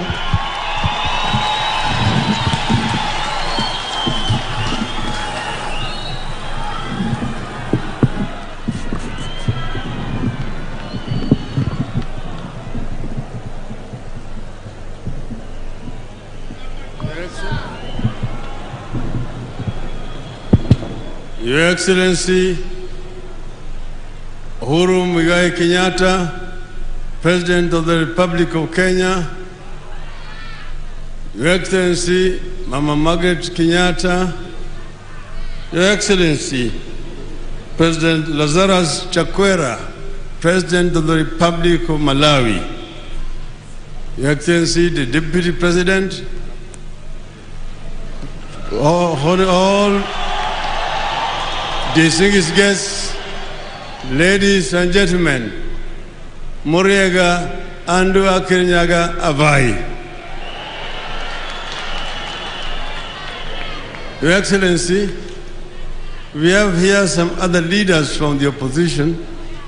We have here Honorable Musalia Mudavadi, the party leader of ANC, Honorable Gideon Moi, Senator, the leader of KANU, Honorable Moses Wetangula, for Kenya.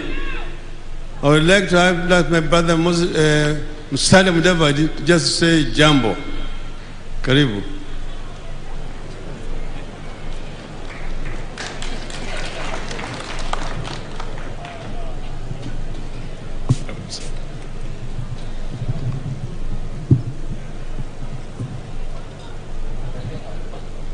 Your Excellency, the President of the Republic of Kenya, Honorable Uhuru Muigai Kenyatta, Madam Margaret Kenyatta, Your Excellency, the President of Malawi, and your better half, the Deputy President, William Ruto. Your Excellency, allow me to dispense with other protocols because there are quite a host of senior people in this gathering. Andu a Kirinyaga muriega. Ohoro wanyu. Thank you, Your Excellency.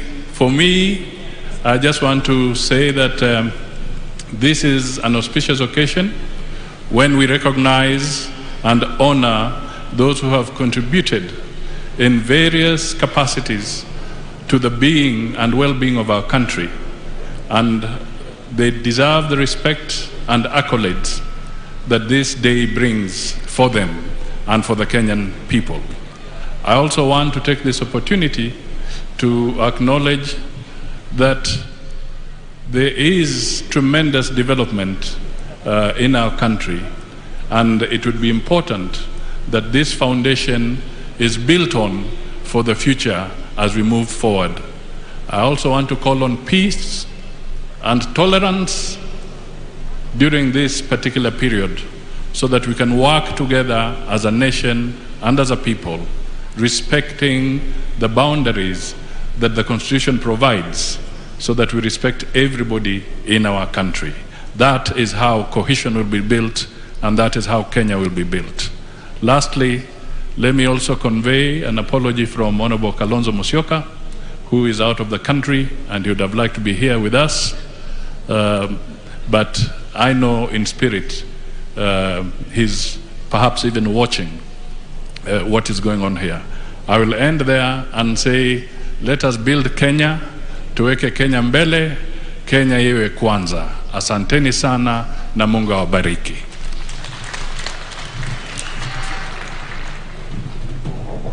Your Excellency, Mashujaa Day gives us an opportunity to remember where we are coming from and where we are going. It used to be called Kenyatta Day, but during the new constitution it was converted to Mashujaa Day to celebrate all the heroes who have contributed in one way or the other for the betterment of life of our country. Today we remember heroes like Wayaki Wahinga, who was buried alive by the colonialists. We remember people like Hari Dhuku, who was banished by the colonialists and detained in Kismayu. We also remember those Mao generals, Your Excellency. People like General Madenge, Kang'ethe, Kimathi, Kasam Jogu, Mware Mariema, na Baimungu, just to say a few, were not madmen to take up arms and go into the bush to fight the mighty British army. They were truly Kenyan patriots. Neither were the Kapenguria Six, led by Jomo Kenyatta, Fred Kubai, Kungu Karumba, Bilal Kagia, Paul Ngei, Achengo Neko. These were true Kenyan heroes of that time. Your Excellency, recently I visited Maito Mukami Kimathi, and she's sending her greetings to this audience today. And she says she's unable to come and join in this celebration because she's ailing. Some of the wounds inflicted during her detention in those days in Kamiti, where she was also a guest together with Mama Ngina Kenyatta. Not many people know that Mama Ngina Kenyatta was also a political detainee in those days. So we celebrate these people. Your Excellency, this region of our country contributed immensely to the struggle for independence of our country. When the state of emergency was declared, people from this area had to carry passbooks to move around and get movement permits. Your Excellency, I'm carrying here a passbook that is called Kikuyu Embu Meru Passbook. And it reads that this gentleman, his registration number was 1621, Simon Warorwa, son of Ngugi, tribe Kikuyu, district Fort Hall, location Gatanga, chief Ndungu, and sublocation Rugedha, and occupation clerk. It says permit to move from one place to the other. This is what inspired the people to rise up against the colonial regime because of the humiliation. Your Excellency, we celebrate heroes like Bishop Gitari from this region, Ngugi wa Thiong'o, Michere Mugo, Wangari Maathai, Ken Matiba, Charles Rubia, Reverend Timothy Njoya. We have here, Your Excellency, two ladies. One, the first woman to become a Chief Justice, Madam Martha Kiomkome. She is a hero in how right she was in trenches with us during the second liberation. You have also here Madam Martha Karua, another hero. And then we have one of the first governors, women governors, Madam Anne Waiguru, governor of this great country of Kirinyaga. But Your Excellency, we have also other heroes in the field of music, like Joseph Kamaru, the late, John de Matthew, Gatorora de Samido, who are also great heroes from this region. Finally, Your Excellency, my hero, the former president, your predecessor, Mwai Kibaki. Mwai Kibaki must be celebrated as a hero in this country. When I said Kibaki Tosha, they said no Luo, they said Raila is finished politically. No Luo can vote for a Kikuyu because of what happened to Tom Mboya and Jaramogi. I went and told the Luos that there has never been a war between Kikuyus and Luos. That Kikuyus and Luos have been partners in the struggle for independence of this country. That Jaramogi, who said that Kenyatta must be the leader of this country, and Kibaki was a son of Jaramogi, who took him from Makerere and brought him to Kenya and made him the chief of executive officer of KANU. Your Excellency, the Luos voted to make Kibaki 98.5%, showing that this tribalism thing is very skin thin. But then, Your Excellency, Honorable Kibaki got an accident and could not campaign. You campaigned for Mwai Kibaki. We saw him on a wheelchair in Nairobi. We came with him from Githurai, through Thika, through Kenol, through Muranga, Kirinyaga, Kerugoya, Karatina, mpaka Udhaya. Everywhere, the people were saying, Raila Mutongoria Jamba.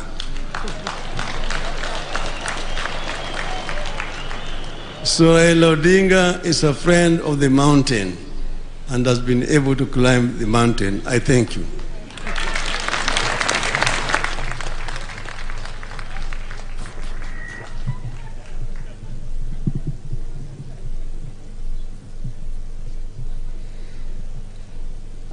Sincere apologies. I did not recognize in my protocol, and I'd like to recognize the presence of the Chief Justice of the Republic of Kenya, Her Ladyship Martha Koome, the Speaker of the National Assembly, Honorable Justin Muturi, and the Speaker of Senate, Ken Lusaka. Allow me to also recognize County Assembly members from Kirinyaga County who are present, and the County Executive of Kirinyaga. It is now my singular duty and honor to invite His Excellency, the Deputy President of the Republic of Kenya, Your Excellency, Honorable William Samoei Ruto, to speak and invite the President.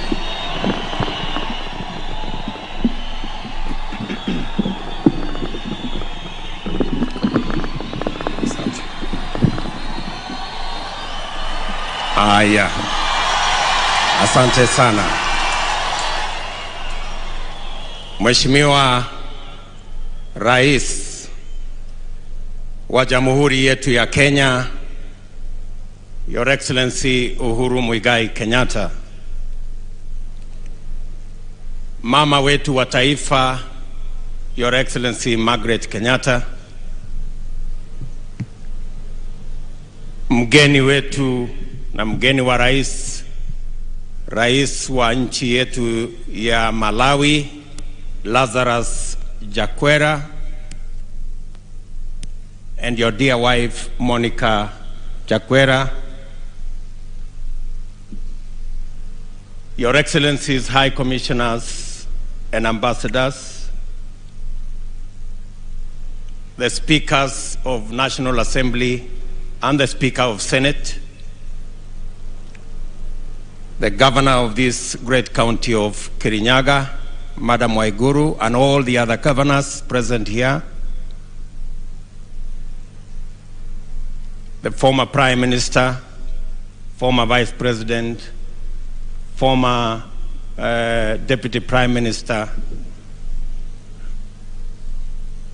Amiri mkuu wa majeshi yetu na wale wengine wote, mawaziri walio hapa, makatibu, ndugu wananchi wa Kirinyaga, hamjambo.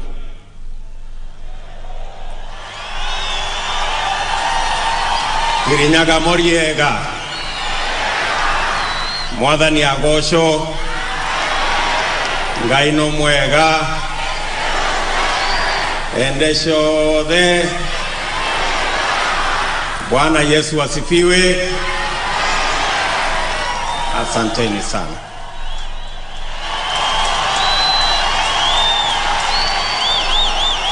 Your Excellency, I want to take this very opportunity to thank you for making the decision that national celebrations will not only be held in Nairobi, but it will be held in our counties. And thank the people of Kirinyaga for this beautiful ceremony. They have hosted you in this Kirinyaga Stadium.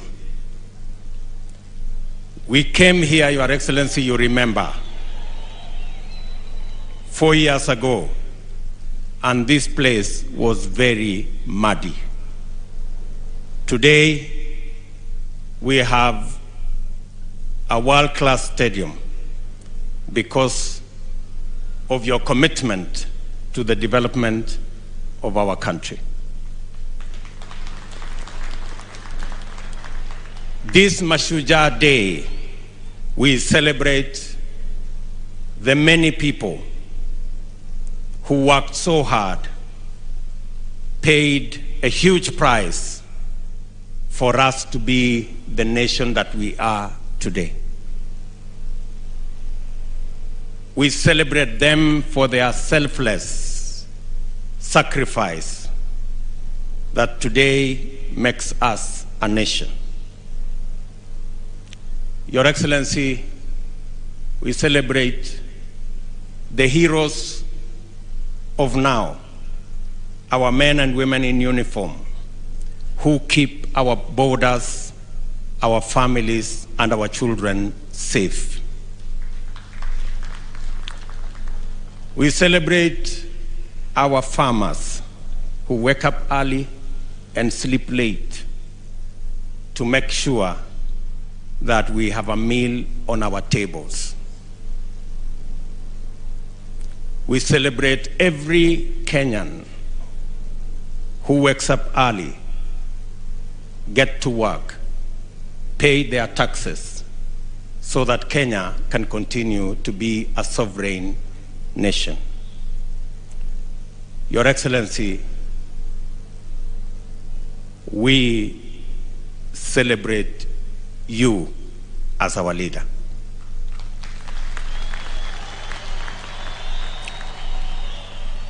The last 9 years has seen unprecedented transformation in our country. From the SGR to the almost 11,000 kilometers of new tarmac in Kenya, to the almost 8 million people connected to electricity, to all the transformation in our education sector. Your Excellency, your place in the history of Kenya is not only secure, but it is prominent. Your legacy as a transformational leader in Kenya will set the standard for the leaders that will come after you. Your Excellency, I want to give you our assurance, myself and my competitors here, that we will build on the legacy that you have set, and we will ensure that nothing that you will leave behind is left incomplete. We will build on it and make sure that Kenya goes to the next level. Your Excellency, I assure you that as your deputy for the last 9 years, God willing,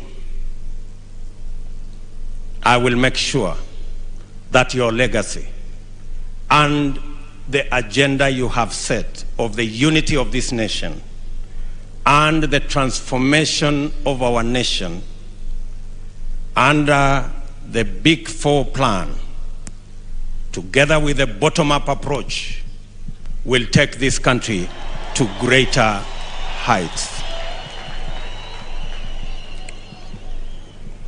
Your Excellency, this is a very important day for us as a nation, and you have set the standard for us.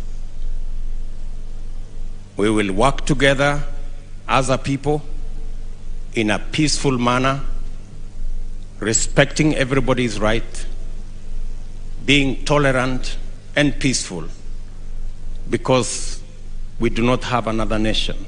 This is the only Kenya we have, and it is our duty to protect it. With those many remarks, Your Excellency, sir, it's now my very humble duty to request you, Mr. President, to make your remarks and lead the nation on this Mashujaa Day. Sote tusimame tumkaribishe Rais wa Jamhuri ya Kenya aweze kutuongoza kwa ghafla hii. Mheshimiwa Rais. Asante sana. Na tuketi. Kirinyaga hamjambo. Hamjambo tena. Asanteni sana. Your Excellency President Lazarus Chakwera, I want at the very onset to take this opportunity to thank you and the First Lady, Madam Monica Chakwera, for taking time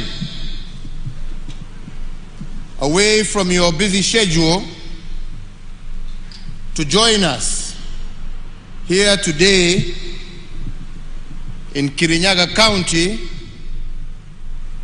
to celebrate our Mashujaa Day, the day we remember and celebrate the heroes and heroines who fought for the liberation of this country, but also the heroes and heroines who in their everyday activity continue to make Kenya a great nation. So, Your Excellency, once again, thank you for accepting our invitation. And at this juncture, ningewauliza sisi wote tusimame, tumkaribishe mgeni wetu, Rais wa Jamhuri ya Malawi, aweze pia kunena nasi na kulete salamu zake kutoka wananchi wa Malawi. Welcome, Your Excellency.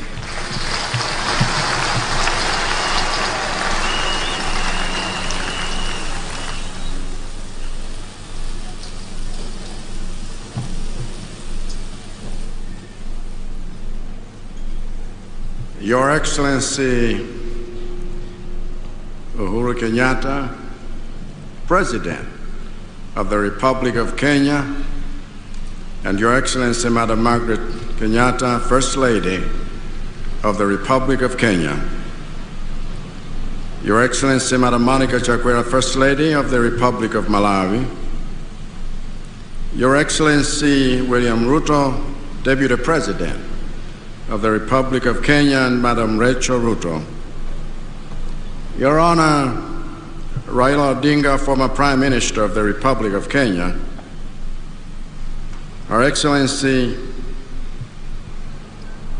Annie Waiguru, Governor of the Kirinyaga County, and all governors here present, all protocols observed.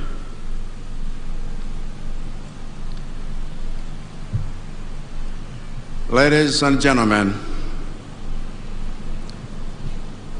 Muriega andu Kirinyaga wal. Habari zenu mwenzangu, saseni ni aje?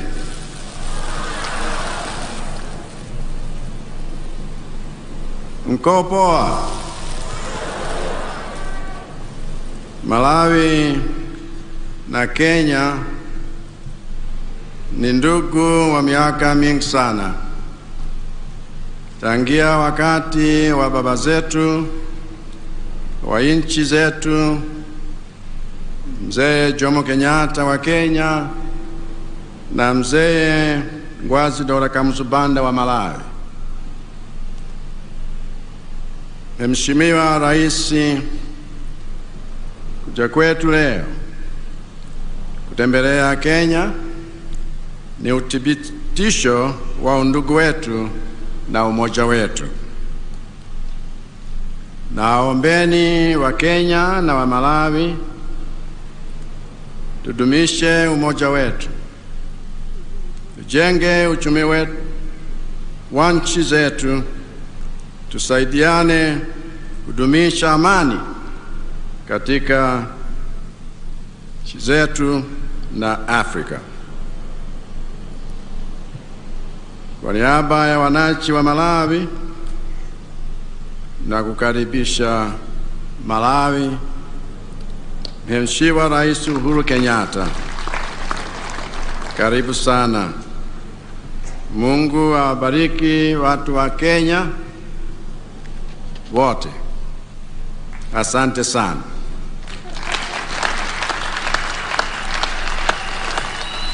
Your Excellency, this Mashujaa Day, I am honored to join you in celebrating those who fought for Kenya's freedom and continue to fight for Kenya's transformation at various levels. Today, Kenya's joy is Malawi's joy. For us, the struggle for independence in Kenya and Malawi is one of the things that binds us together. The struggle for independence in Kenya and Malawi was led by patriots who sacrificed their freedoms to safeguard ours. The struggle for independence in Kenya and Malawi was a fight against the same foreign oppressor.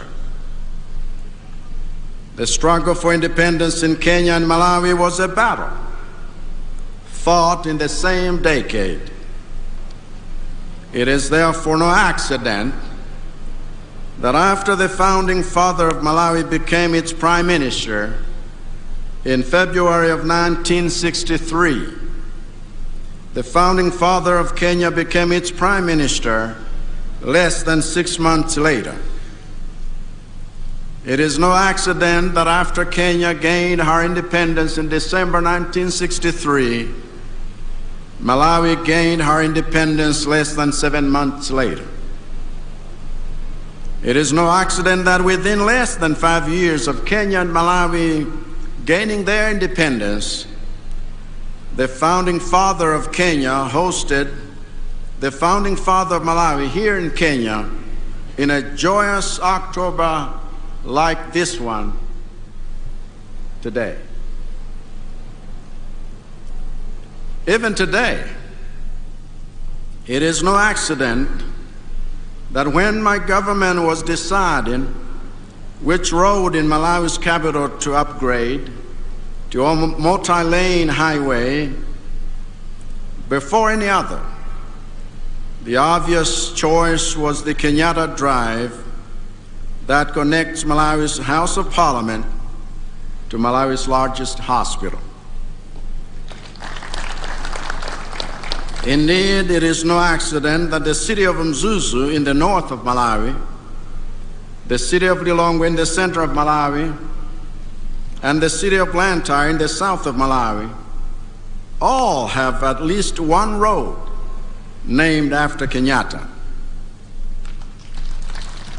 All this is because the founders of my nation wanted to make it clear for generations to come that those celebrated as heroes in Kenya's struggle for independence are celebrated as heroes in Malawi. And Mzee Jomo Kenyatta epitomizes all such heroes, and many that I am learning even today. The bottom line is this: whatever path you take to trace the history of independence in Kenya and Malawi, one fact is clear and indisputable. The struggle for independence in Kenya and Malawi did not just take place simultaneously, it also took place symbiotically. So by celebrating this day together, we renew our brotherhood in the struggles we face and share. By celebrating this day together, we rekindle the flames of love and friendship between our peoples. By celebrating this day together, we reignite the solidarity our nation's founders established between us. And by celebrating this day together, we rejoice in the freedoms that light our path into the future. And as I stand here with you all, I see that future. The future I see for our two nations is one of shared exchanges from shared hospitality. The future I see for our two nations is one of shared prosperity from our shared opportunities. The future I see for our two nations is one of shared victories from shared struggles. The future I see for our two nations is one of shared celebrations of shared heroes past, heroes present, and heroes future. It is we, Kenyans and Malawians, who must fight for that future. It is we, Kenyans and Malawians, who must pursue that future. So let us create that future, a future of peace, a future of transformation, a future of genuine love amongst ourselves, because Africans, this is the future we desire. Let us build that future. Let us birth it, if we please. Let us become that future. And God bless Kenya and God bless Malawi. Asanteni sana mabibi na mabwana. Nashukuru sana. Your Excellency.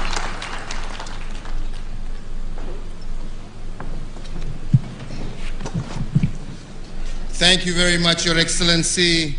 Tumpigie makofi tena ya kumshukuru. Asante na tuketi. Asante.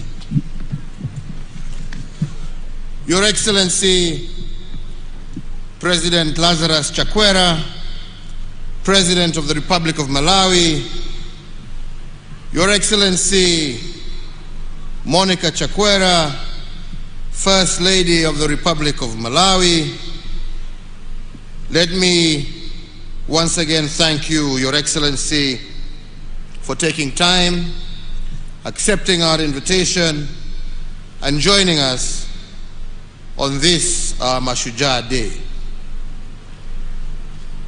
And through you, Your Excellency, the Governor of Kirinyaga, let me also thank, through you, the people of Kirinyaga for your hospitality and indeed the warm welcome that we have received to this beautiful county at the footsteps of Mount Kenya. This is the 10th time that we are celebrating our nationhood, identity and diversity away from our capital city of Nairobi. We have previously marked national days in other countries. We have been to Kisumu, Kisii, Nakuru, Kakamega, Narok, Nyeri, Machakos, Meru, and Mombasa. And today we gather here in the county of Kirinyaga to celebrate the makers of our nation. We celebrate all the men and women who laid the foundation stone of our nation. And we also commend all those Kenyans who made and continue to make extraordinary contributions to bring our nation closer to her destiny of being a better, more just, more equitable, and more prosperous nation for all. At independence, the makers of our nation sought to secure a nation devoid of exclusion, disunity, and oppression. Through their hard work, dedication, and sacrifice, today we are a thriving democracy. That generation of nation builders chose hope over pessimism, unity over division, faith over fear, and purposeful sacrifice over narrow interests of the day. When they encountered obstacles, they reminded themselves that an obstacle is what you see when you set your eye off the goal. But like the heroes of faith in the Holy Scriptures, some of those men and women died without beholding our free land or realizing their promise.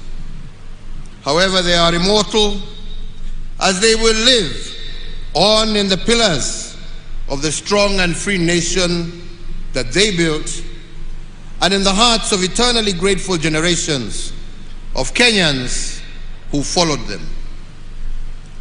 Mashujaa Day is their day, but it is also our day to remember them, to celebrate them, and to renew our commitment to the values upon which our nation was founded. Celebrating Mashujaa Day in Kirinyaga County is significant for a number of reasons. Firstly, this county is named after the mountain of mystery, Kirinyaga.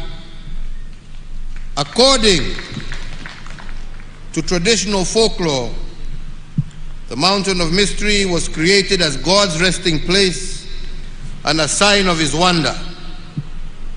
After God created the earth, this is where he is said to have rested to admire his workmanship.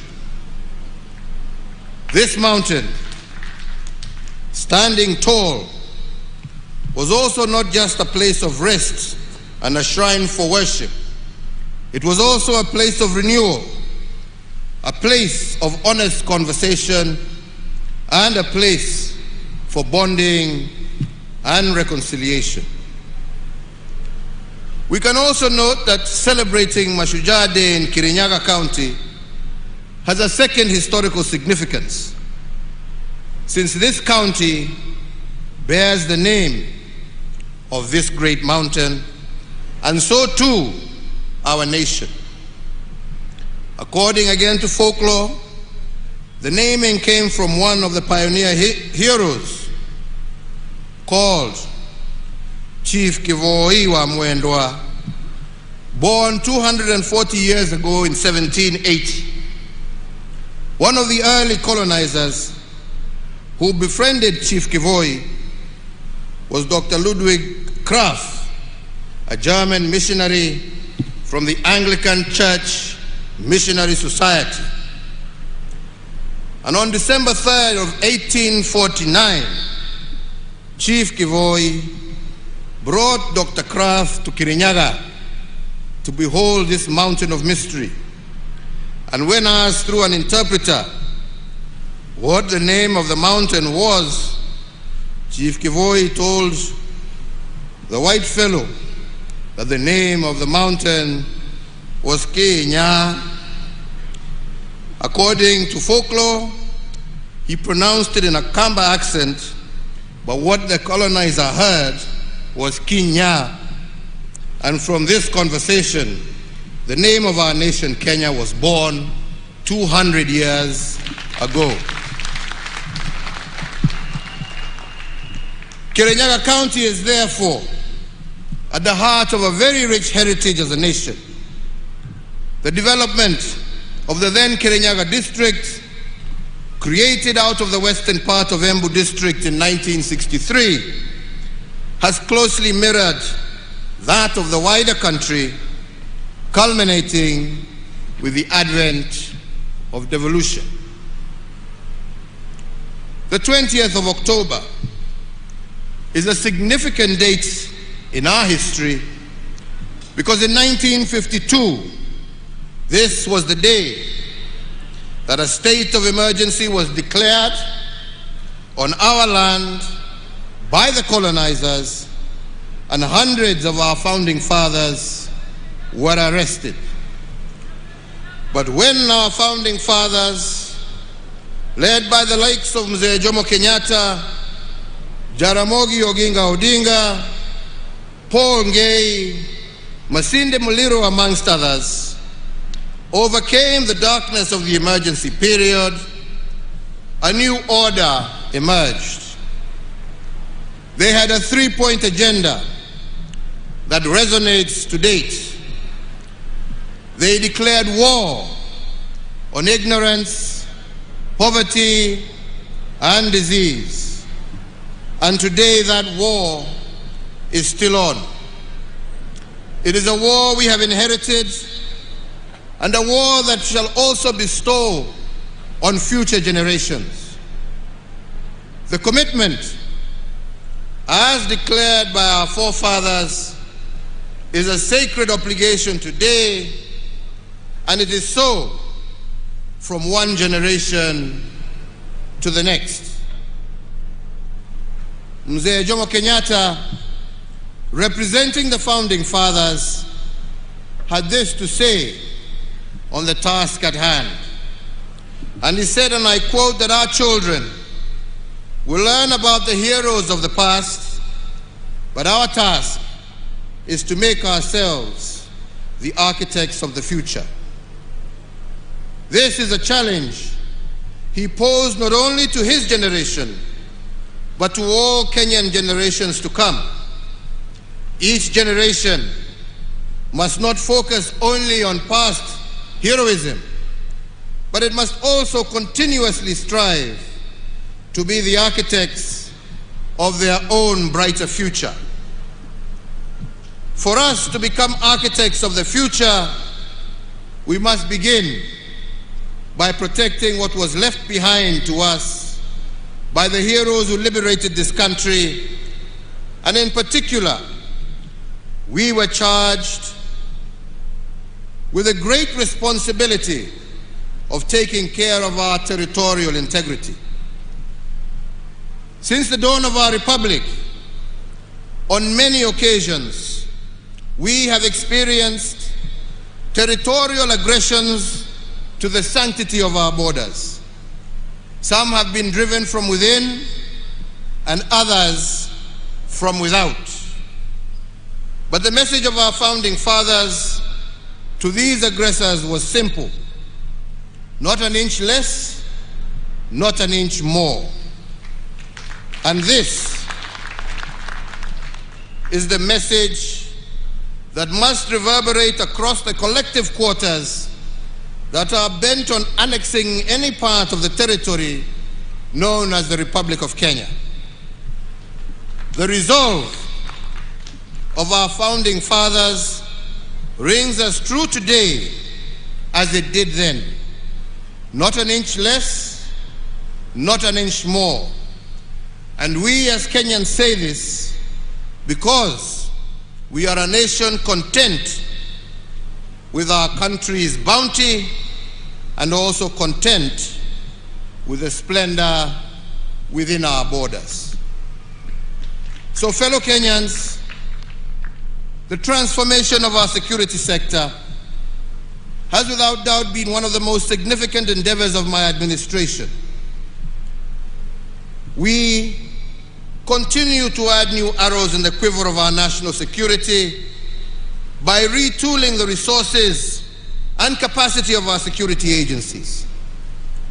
This visible transformation of our security organs has been done in honor of their national duty of defending our sovereignty, maintaining our territorial integrity, securing our borders, and preserving our cherished freedoms and our way of life. As an affirmation of this, today, Kenya's police to population ratio is at its highest level in our history and is higher than the UN prescribed standard. Similarly, in the last 8 years, we have undertaken the most consequential and expansive modernization of our military in our nation's history.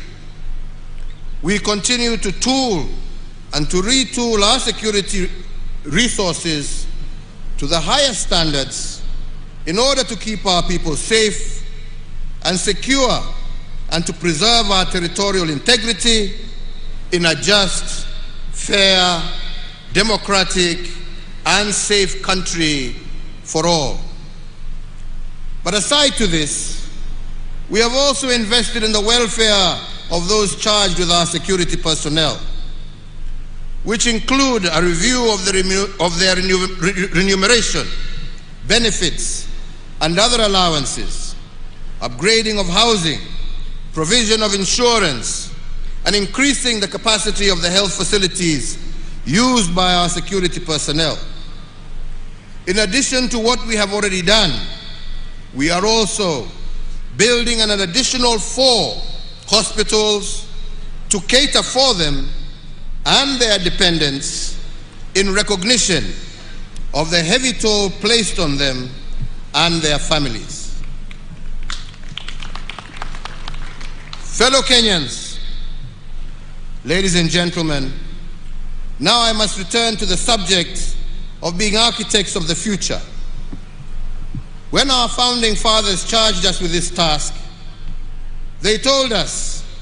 what they told us is that the future is not a destination out there waiting for us. It is a destination that we create, block by block. It is like an open book that you write, page by page, moment by moment. But you do not realize it until you are met by unexpected challenges. Challenges like COVID-19. And then all of a sudden, you are placed upon the horns of a dilemma.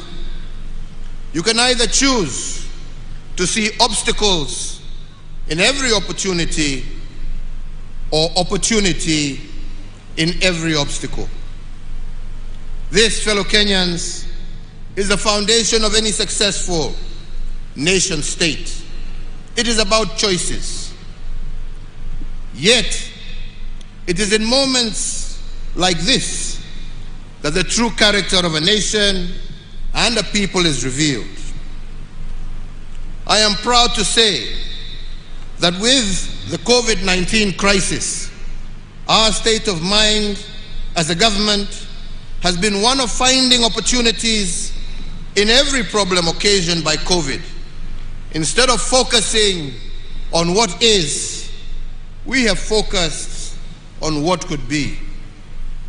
And this optimism by government, coupled with a basket of stimulus instruments, is what has thrust our economy into rapid recovery, while the global economy, we all know, contracted by an average of 3.6% last year.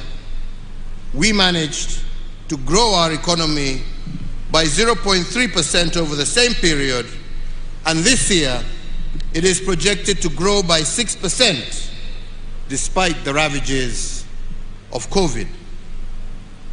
In recognition of the extraordinary and exceptional nature of the pandemic, the government, as the guarantor for enjoyment of social economic rights, issued targeted responses to the pandemic to cushion Kenyans against the effects of the pandemic. My administration made various policy interventions with a view of putting money in the pockets of Kenyans. This included various tax reliefs, an 8-point stimulus program of some Kenya shillings 56.8 billion, and Kazi Mtaani to cushion our youth from COVID-related unemployment and other vulnerabilities. Today, this economic rebound is also reflected in the strong revenue performance, as at the end of September 2021, with the ordinary revenue of our country having increased by some 26.8%. There are many indicators which demonstrate how we took advantage of the opportunities and the problems presented to us by COVID-19. And we shall be elaborating further during our scheduled State of the Nation address in Parliament. But just to name a few examples. For instance, the management of the Kenya Meat Commission was replaced during the thick fog of COVID-19. The Department of Defense took 1 year to refurbish the commission and reopened it in April of this year. I am happy to note that in the 6 months, KMC got out of debt and increased the number of head of cattle processed a day from 8 to 185, 23 times what the old KMC used to process. Today, KMC is paying farmers within 72 hours for livestock delivered at a rate of Kenya shillings 185 per kilo for cattle. In fact, the previous commission had paid a total of Kenya shillings 52 million to farmers between the months of April to September 2020. By comparison, the new management of KMC that reopened the plant in April of 2021 has to date, in those short period, paid out a total of Kenya shillings 643 million, representing an increment of over 1,200%. Another area of transformation under the COVID duress is the tea sector. And the story of our tea sector is one that must be told. This sector has been the predatory grounds for cartels for many decades. But it has now been liberated, and its performance has started to improve.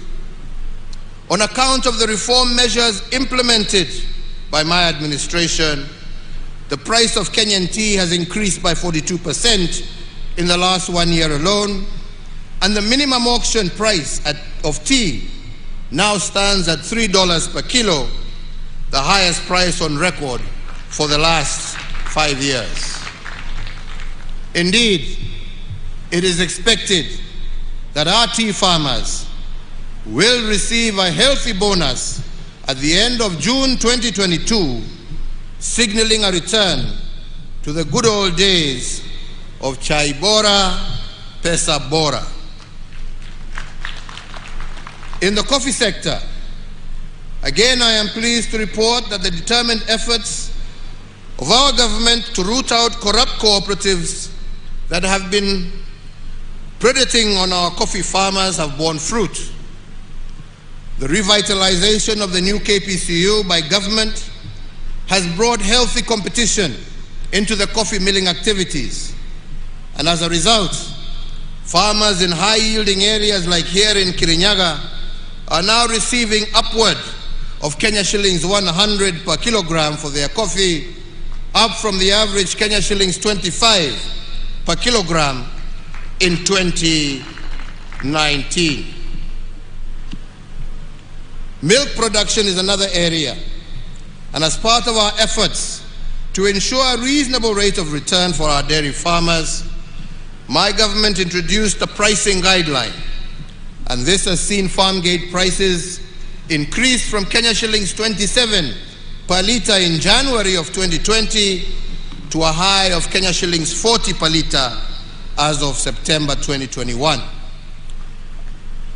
On rice, I did, when I visited Kirinyaga last, direct that the Kenya National Trading Corporation purchase all the rice, not only from Ware, but also from Kano Plains, for onward selling to our disciplined forces, prison services, as well as to our boarding schools.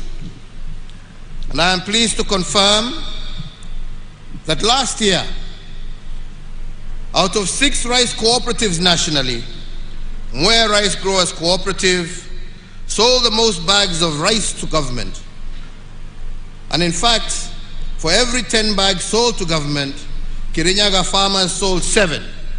And out of this, they realized a total revenue of over 1 billion Kenya shillings.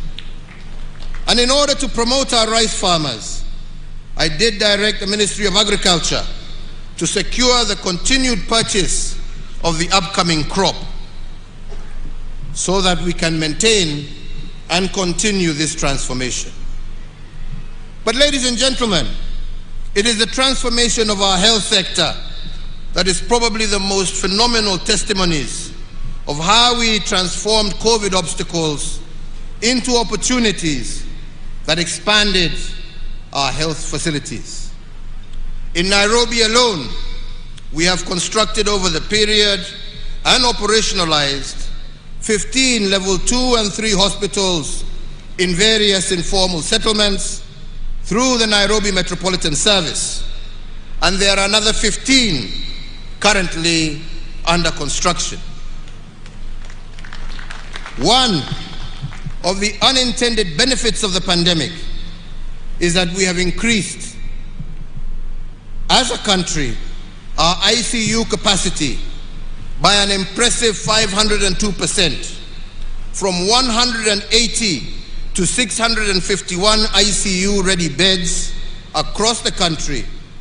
And similarly, our total hospital bed capacity as a country has increased by 47%, from 56,069 in the year 2013 to the current figure of 82,291 hospital beds spread throughout the country.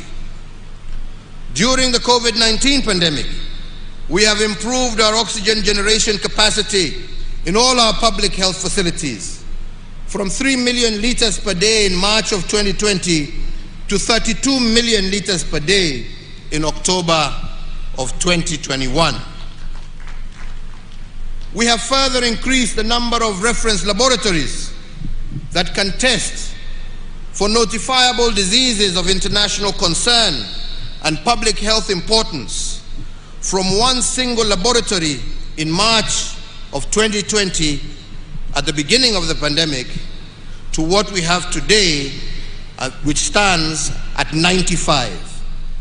Fellow Kenyans, I just wish to remind you that at the beginning of the pandemic last year, we used to ship our samples for testing in South Africa, and the result turnaround time would be anything up to 5 days onwards. Today, we have our own capacity. These strategic diagnostic investments have strengthened the country's healthcare system, especially in response to the COVID-19 pandemic, and will propel us faster towards the attainment of universal health coverage and fortify our country's preparedness for future global health security challenges. The health workforce is a key pillar of every healthcare system, yet many times it turns out to be the weakest link, typically seen as a cost driver instead of an area for public and private investment in health service provision. In a bid to bridge the gap in human resources for health, the government has progressively recruited an additional 36,900 healthcare workers in the last 9 years, bringing total public health workforce to what it is today, 75,000 health workers. The mid-level healthcare worker plays a critical part and role in the health service delivery throughout all levels of care, specifically at the primary care level. And to this extent, we have expanded the capacity of our medical training colleges to train this critical mass of health experts from 28 KMTC campuses in 2013 to the current 71 campuses spread across 44 of our 47 counties. My administration has also put in place a comprehensive nationwide program to upgrade selected hospitals in all the 47 counties through provision of specialized modern state-of-the-art medical, diagnostic, and critical care equipment. Through the Managed Equipment Services project, whose objective was to improve access to quality specialized healthcare services throughout our country. Under this project, we have identified and equipped 115 hospitals with various theater equipment, 101 hospitals with various radiological and imaging equipment, 14 facilities with ICU equipment, and 54 facilities installed and commissioned renal equipment for dialysis. Through this massive investment, 628,000 people have benefited from theater services. 587,000 people have benefited from dialysis out of the 577 dialysis machines installed, and 23,574 people have benefited from ICU services, and over 5.7 million Kenyans have been served using the 22 MRI machines, the 214 X-ray machines, the 83 CT scanners, and the 229 ultrasound equipment that we have installed in various hospitals. All these some investments have so far benefited over 6 million patients and saved our country an equivalent of 131 billion shillings. Ladies and gentlemen, just the other day, I opened the integrated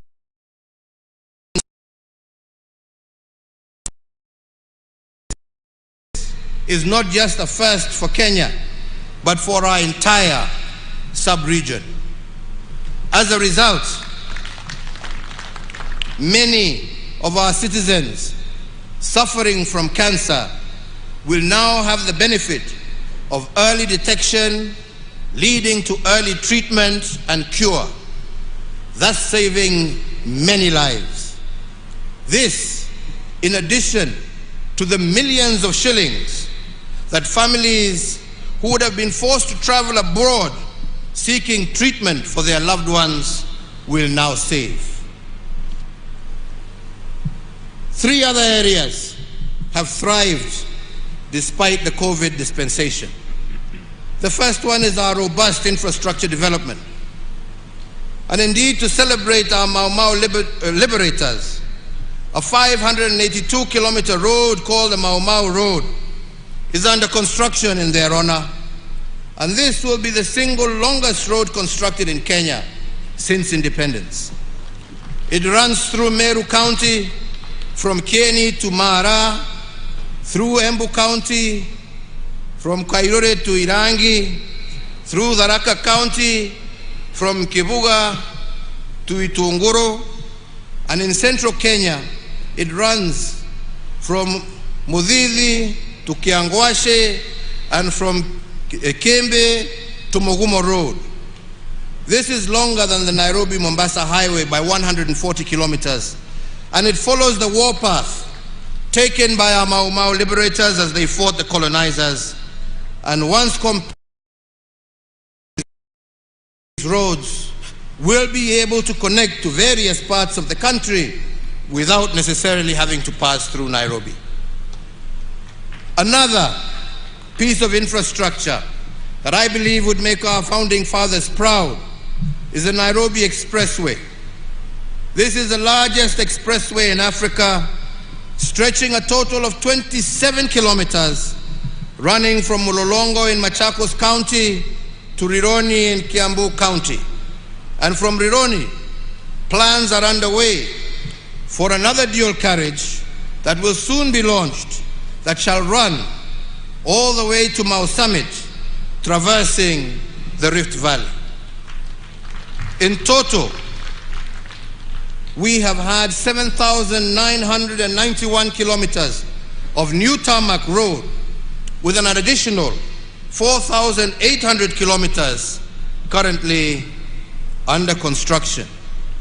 The major flagship road projects include the Isiolo-Mandera Road, Garissa-Nuno Modogashi Wajir Road, Lokicha, Lodwa, Lokitang, Nakadok Road, the dualling of the Kenol Sagana Marua Road, the expansion of the Mombasa Mariakani Road, the Garsen Witu Lamu Road, the expansion of Makupa Bridge and approach roads, the expansion of the Athi River Machakos Turnoff Road, the Ahero Kisii Sibania Road, the Kibwezi Mtomo Kitui Road, and the reconstruction of the Kitale Kapenguria Lodwa Nakadok Road to the border with South Sudan, to name but a few. The second area that has also thrived during the last 2 years is the digitization of our economy as a measure of improved governance. In keeping with being architects of their own future, young people drawn from all over the Republic are the driving force behind seminal programs that will revolutionize the way we conduct business in our country. This is a project that has been dearest to my heart, especially in being blessed with the opportunity of engaging and working and seeing the potential of our young men and women when given an opportunity. I will elaborate on this on another occasion, but today permit me to focus primarily on the land sector. For 125 years, our land registry was manually managed and very messy. In fact, some of this mess was deliberate, engineered to facilitate land theft and corruption. But with the help of this youth-led team, we have begun the process of digitizing the land registry. And what has surprised us, as we reference title deeds with geographical coordinates, is the historical fraud that has existed in our land sector. We have found private land titles to roundabouts in major highways, private land titles on airport runways, and all of this because titles were issued without reference to geographical coordinates, or what experts call georeferencing. To stop land fraud, therefore, we are now in the process of cleaning all title deeds to ensure they have a corresponding geographical coordinate, and this will help stamp out the fake title deeds and restore the sanctity of the title deed as envisioned by our founding fathers. The major advantage in digitizing our land registry under the system now known as Ardhi Sasa is that where it took you a minimum of 6 months to do a single land transaction, this has now been reduced to 48 hours or 2 days in the registries that we have digitized. Where once it took 1 and sometimes 3 months to obtain an official land search, the Ardhi Sasa system will give you a land search result in 3 to 5 minutes. And now, with digitization, we have the platform to ensure that every inch of Kenya is mapped and all areas eligible for allocation and issuance of titles have an accurate, secure, and fraud-free system of issuance. It is my belief that after digitization, issues of land titling will be sorted out once and for all. And I say so because my administration has already issued 5.3 million titles under the manual registry in only 8 years. That is equivalent to the number of title deeds issued by the colonizers and the first 3 administrations combined in a total of 125 years.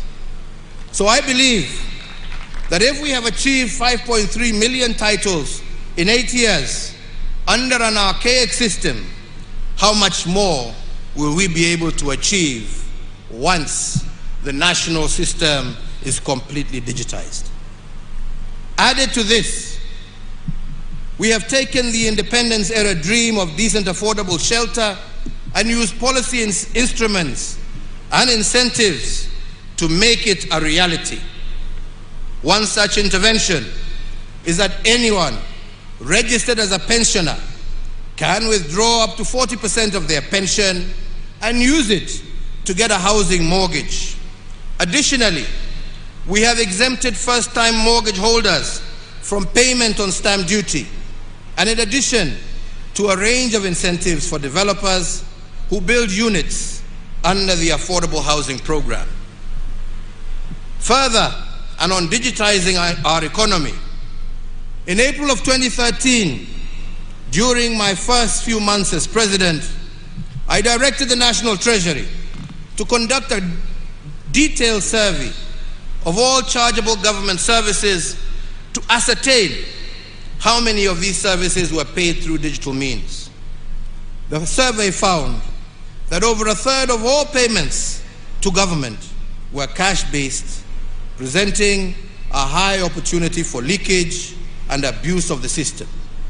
In one case, 60% of revenues were spent on making collections.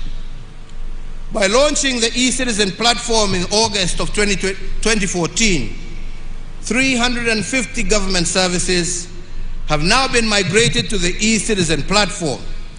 And in the 7 years since its inception, the e-Citizen has served a total of 27.2 million unique customers and collected over Kenya shillings 87.1 billion in revenues. Fellow Kenyans, our forefathers' quest for a just and fair nation for all will only be truly realized when we have every single service delivered through a transparent and accountable channel. Therefore, digitization is an important part of our endeavor to improve delivery of government services. Digitization aims to eliminate the duplication of efforts in data collection, processing, storage, and production of identification documents, which has been a feature of government operations since the dawn of our republic. Our policy interventions will also enhance the security of the current ID card through the implementation of a microchip electronic identity card that mitigates against emerging security threats such as identity theft, fraud in financial transactions, and the creation of false identities that are utilized in terrorism and other major crimes. This improved identity card will also be used as a secure travel document within the East African region.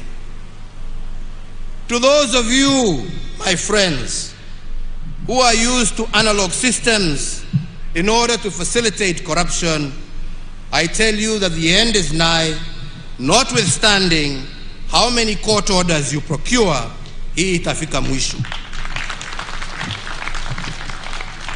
To all Kenyans, for us to achieve most of these things under the COVID restrictions, I want to thank you.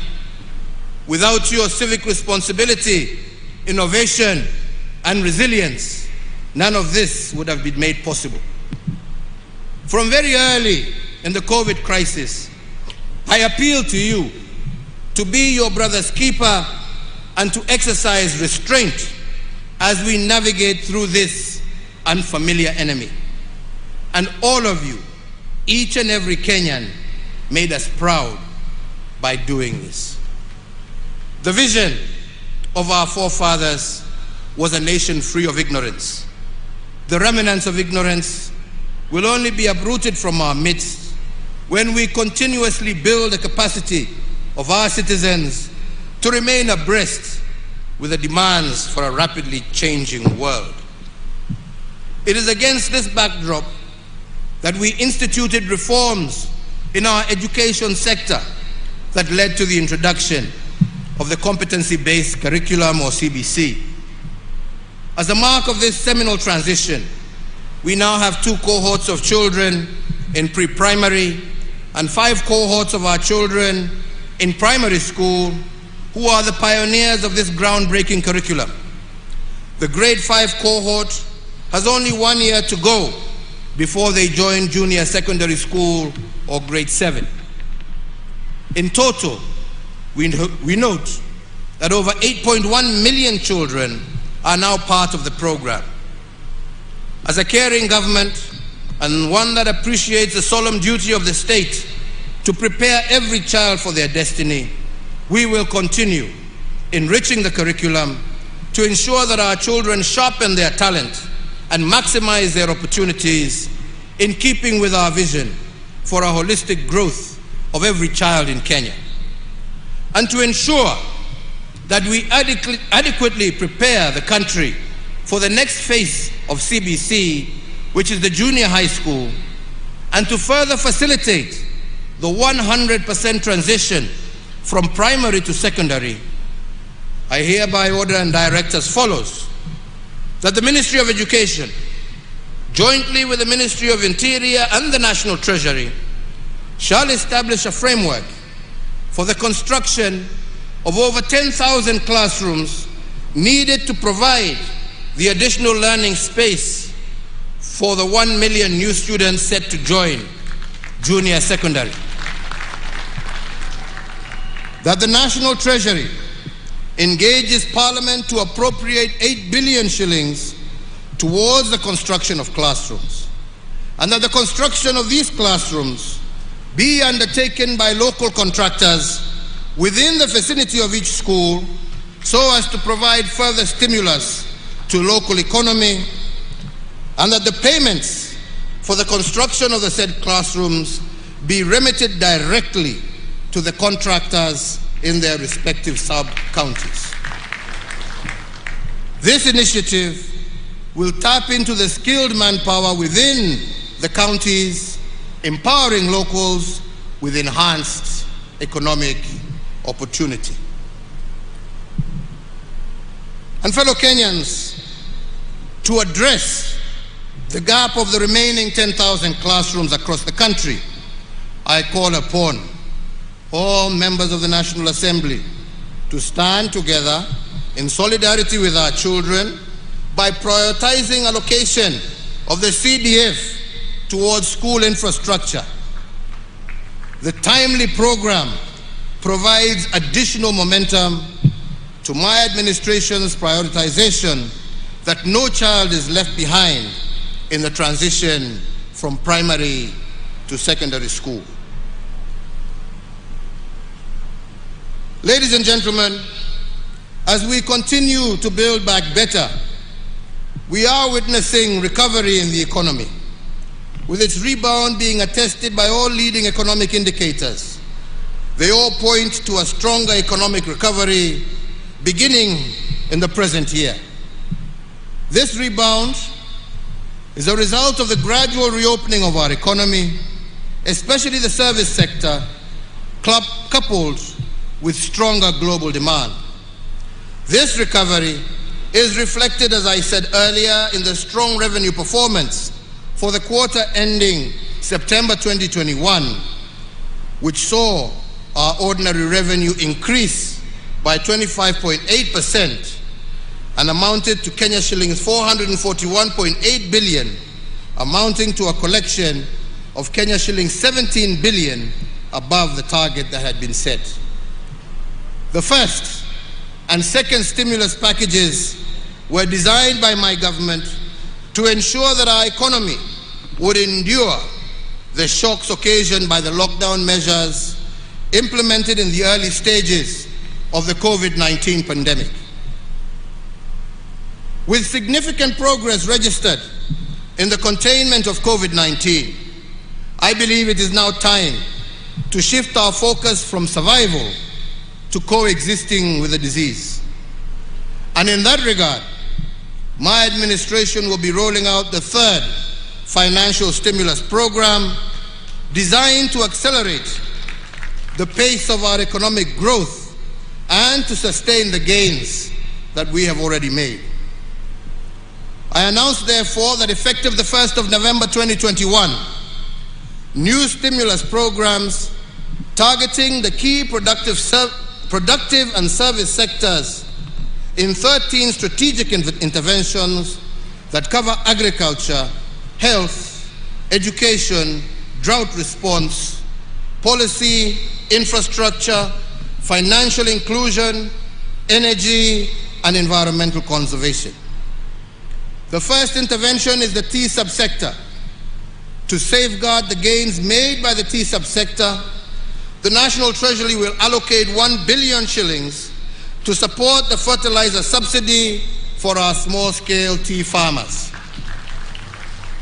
The second intervention is in the sugar subsector. To safeguard the livelihoods of farmers within our nation's sugar belt, I direct the National Treasury to allocate an additional 1.5 billion shillings in aid of the sugar sector that will be appropriated towards factory maintenance and payment of farmer arrears.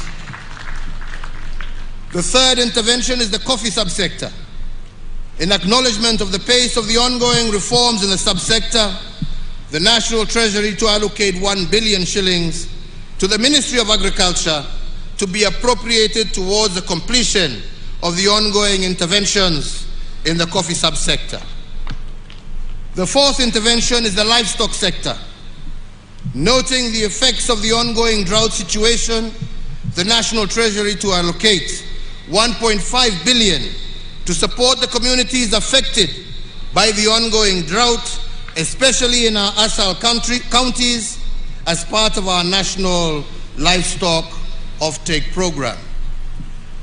The fifth, also applying to the livestock sector, and in order to secure a reduction in the prices of animal feeds, I direct the Cabinet Secretary for Agriculture, jointly with the National Treasury, to issue within 7 days a framework that will facilitate the reduction of the cost of animal and chicken feeds. The sixth intervention is in education.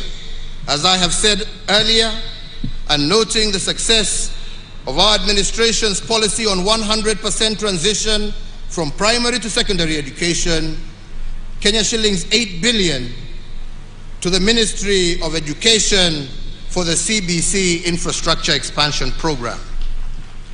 The seventh intervention is in health, and to ensure access to medical coverage across our nation, and as part of our Universal Health Coverage Program, the Ministry of Health will move with speed to establish an additional 50 new level 3 hospitals to be situated in non-covered areas and densely populated areas across our nation. And I further direct the National Treasury to allocate a sum of 3.2 billion shillings for the immediate construction of these medical facilities, again using local contractors so that the effect is also felt on the ground uko mashinani. Is the National Sanitation Program. We started this program to harness the energy of our young people and to give them a buffer against COVID-related unemployment.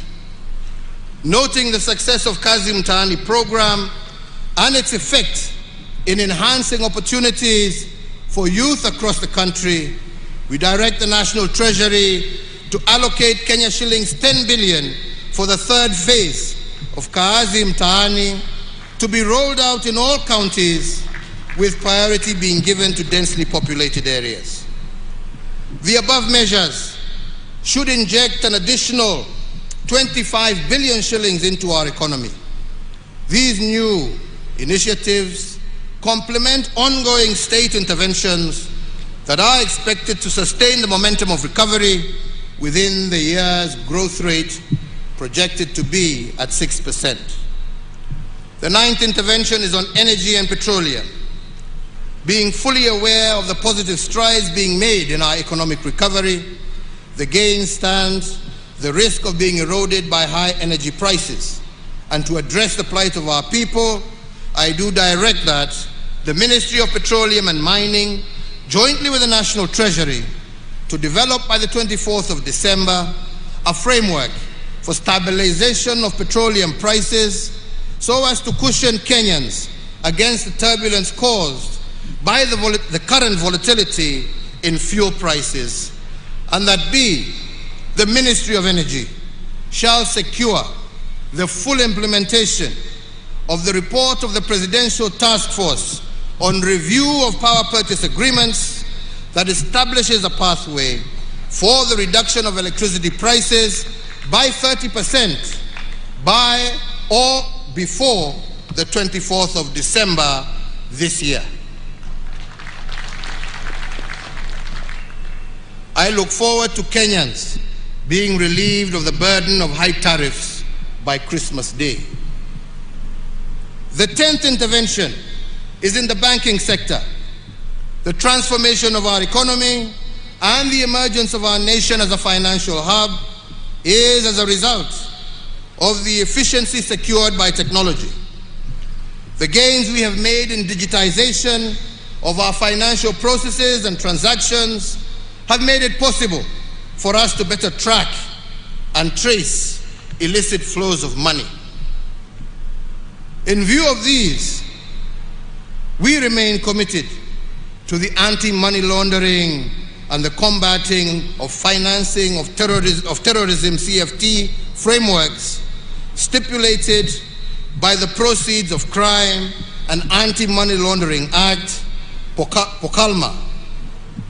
These include the requirement for financial institutions to report cash transactions above US dollars 10,000. However, it should also be recognized that the implementation of the framework by banks has been onerous for micro, small, and medium enterprises, and cash still remains an important payment channel for MSMEs, representing 80% of all their financial transactions. Therefore, accordingly, the implementation of the cash transaction requirement by banks has not been facilitative of the operations of MSMEs, and to some extent has inhibited their growth. And in this regard, I further order the National Treasury, after consultation with other stakeholders, to immediately cause the upward revision of the cash transaction reporting threshold from the current mark of 1 million shillings, applicable to both withdrawals and deposits by customers. The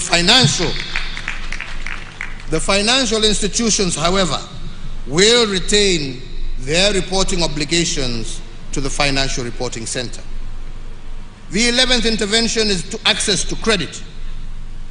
Over the last decade, we have developed a robust credit information sharing mechanism for the banking sector, which enables Kenyans develop a credit history to enable them access to cheaper credit. This is an important pillar for pricing of loans. The COVID-19 pandemic, however, has adversely impacted businesses, particularly MSMEs, and as one of the COVID-19 emergency measures, we did previously suspend the listing with credit reference bureaus of borrowers whose loans were non-performing at the beginning of the pandemic. This suspension lasted for 6 months, from April to September of 2020, and provided relief, particularly to medium, small, and micro enterprises during the pandemic period. However, some of the MSMEs continue to struggle to get back to a sound footing following the adverse effects of the pandemic.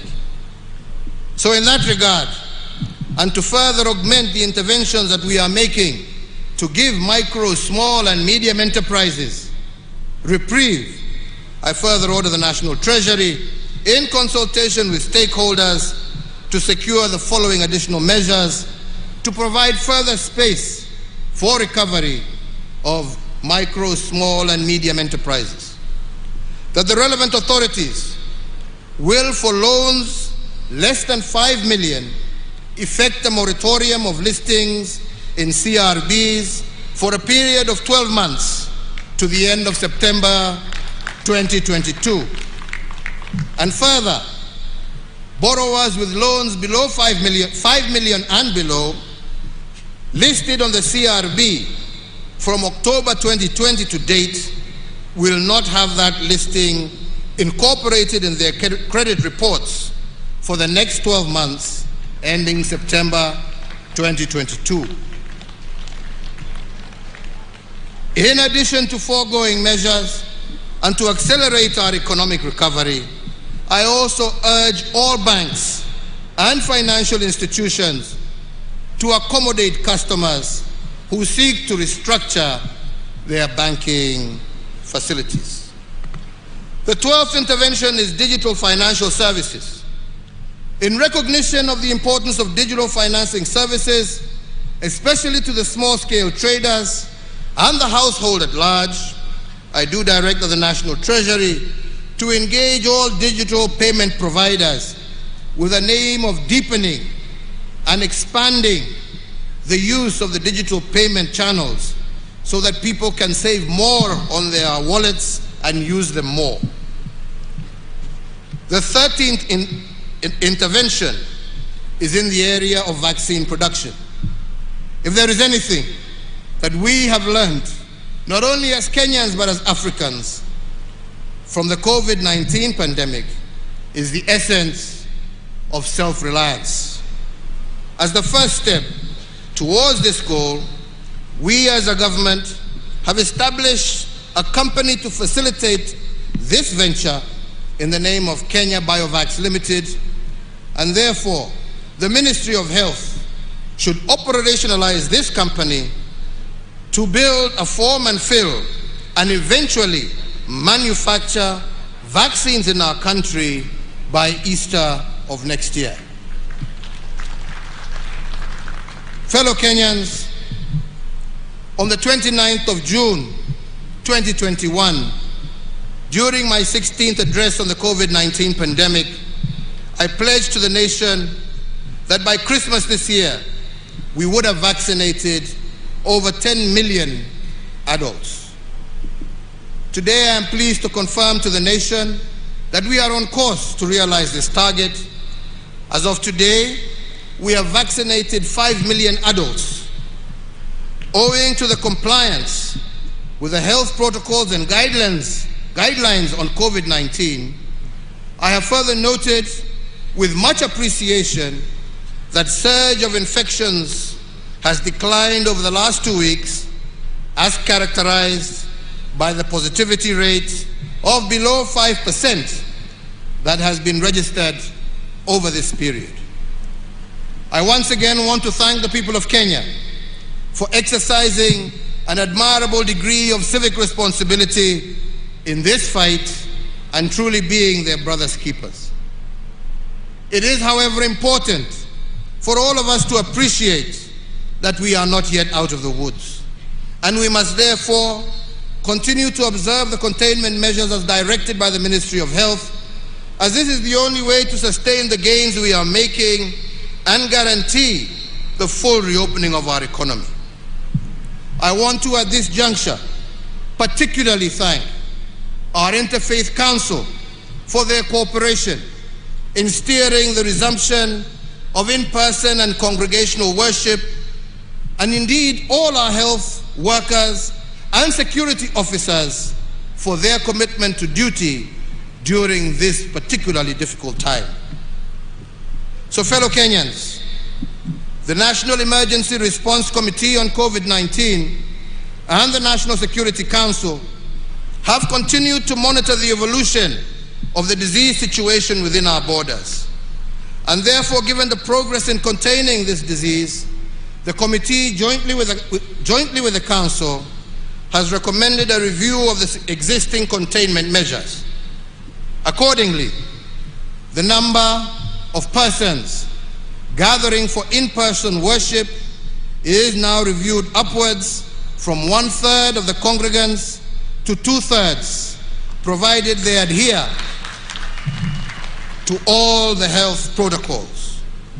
In the same regard, and by the authority vested in me as President, I hereby order and direct that the nationwide dusk to dawn curfew that has been in effect from the 27th of March 2020 be and is hereby vacated with immediate effect.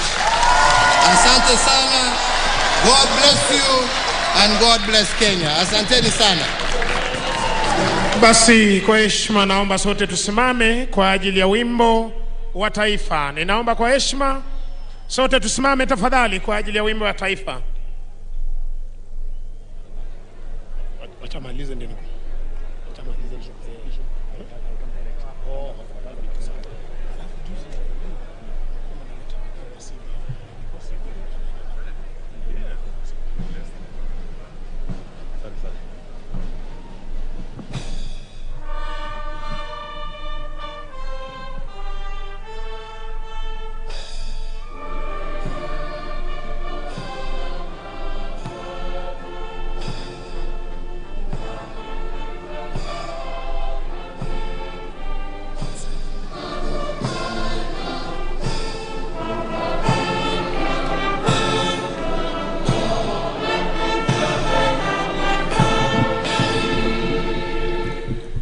Asanteni sana.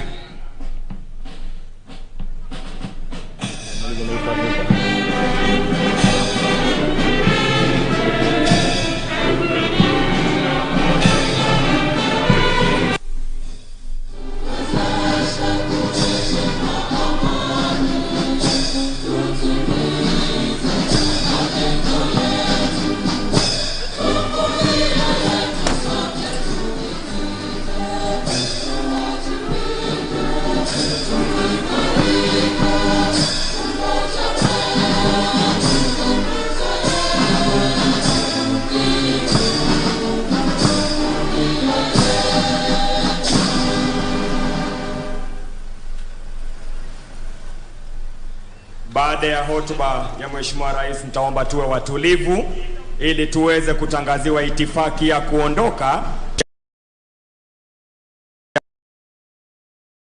ya Kenya, na Mheshimiwa Bi Margaret Kenyatta wataondoka kwanza, na wale wengine tuwe watulivu ili tuweze kuongozwa katika itifaki. Tumhe nafasi Mheshimiwa Rais anapoondoka, wale wengine wote tutatulia hadi tupewe itifaki ya kuondoka, the exit protocol. Anaondoka sasa Mheshimiwa Uhuru Kenyatta na Mheshimiwa Bi Margaret Kenyatta. Wale wengine tuwe watulivu tafadhali. Tutulie ili tuweze kuongozwa.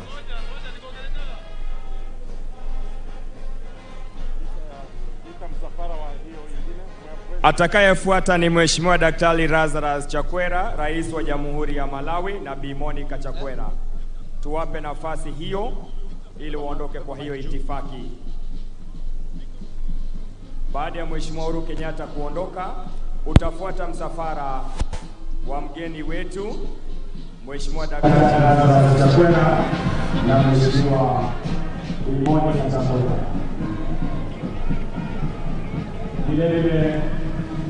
Kilele cha maadhimisho ya Mashujaa, Rais Uhuru Kenyatta akitoa curfew ambayo imewekwa na serikali kutoka wakati ambapo corona ilipoanza, na hivi sasa ni rasmi kwamba hamna curfew tena. Hii ni mojawapo ya ambayo Rais Uhuru Kenyatta ametangaza kama njia za kurudisha Kenya katika hali bora ya kiuchumi. Victor, all of this has been quite an interesting day. Absolutely, and I think that's what many Kenyans were waiting for. President Uhuru Kenyatta says that by powers vested on him as the President of the Republic of Kenya, that the curfew that has been in place since last year has now been lifted, and every Kenyan now is free to move at any given time. But I think it is also important to note that this is his last day Mashujaa Day celebration as the head of state, and as we have seen, his speech has been relatively longer as compared to the previous ones. So being his last Mashujaa Day celebration as the head of state come next year when you go to the election, perhaps he was just trying to lay the ground and try to reflect back on what has been happening in his administration, and now moving forward, what he expects now as the president for the remainder part of the term, what he expects to be done. One thing that I think is also important to note is that he's trying to make sure that the education system is well strengthened.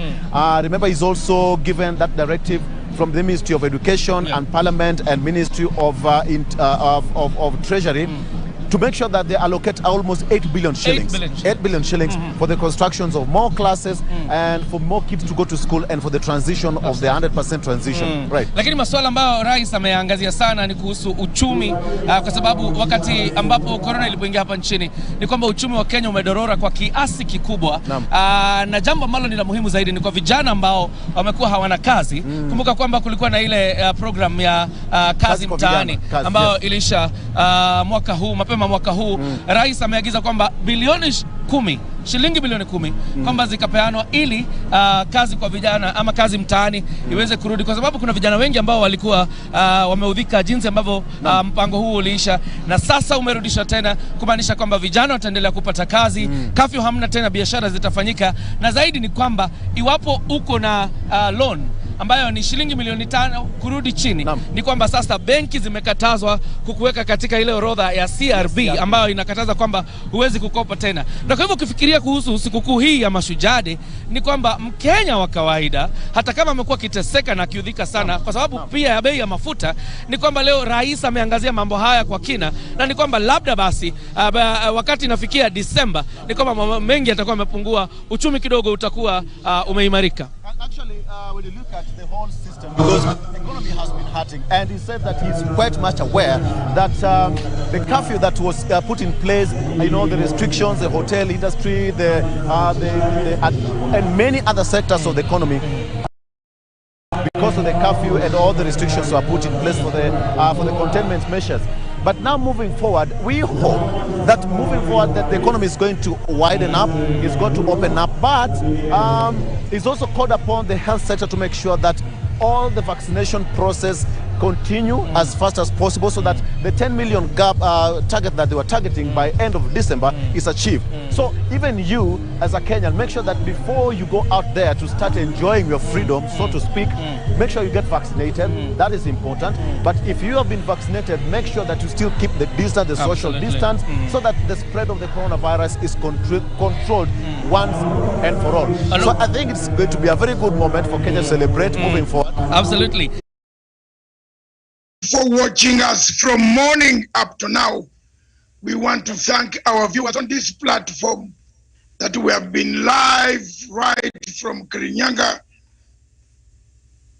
Waruguru Stadium, where President Uhuru Kenyatta has been presiding over Mashujaa Day, which is Independence Day, when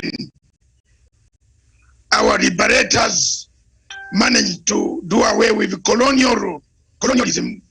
They fought, they stood, they won. Coming us live from Kirinyaga, Waruguru Stadium, as the celebrations end in a climax of sending away curfew. Kenyans are relieved, but not fully relieved. For me, my careful words is return to normal operations, but be careful. This disease is around. Thank you very much. Let's cross over to our correspondent, Tawish.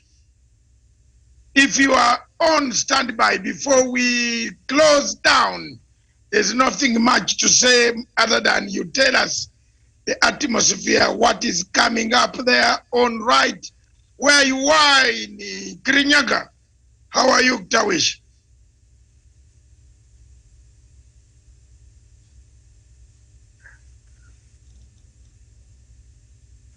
Tawish?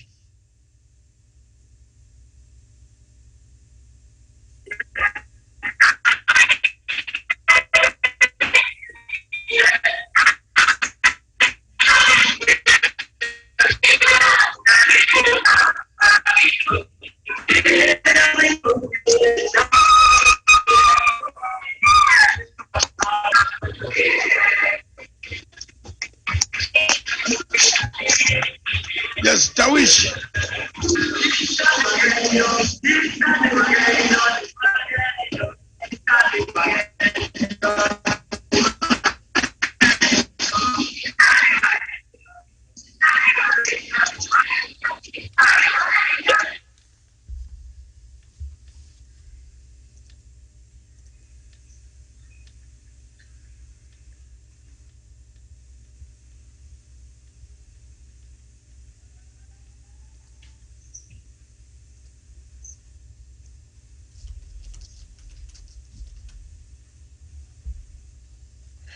Thank you very much.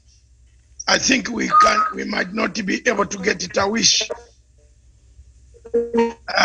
But we want to thank all of you. You have listened to the message of the president.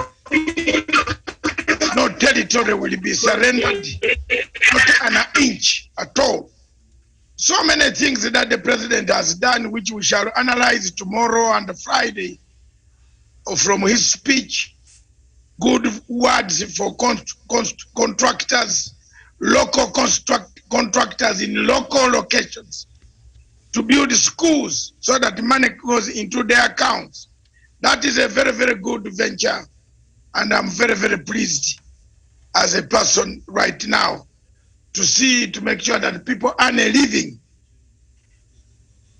Ladies and gentlemen, this has been Punchline Africa TV, broadcasting with their special programs editor, investigative editor in Kirinyaga.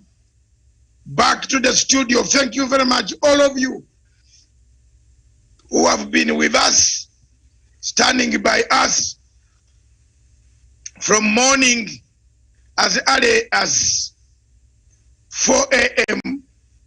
I want to thank you all. I want to say thank you very much. Asante sana. Tutakutana kesho tena. Thank you very much for watching Punchline Africa Television and the broadcasting station, the engineers across. Asante sana in Nairobi studios of Punchline Africa Television. Stephen and the company and all your people. Thank you very much for the good job today. God bless you. God bless you. Thank you.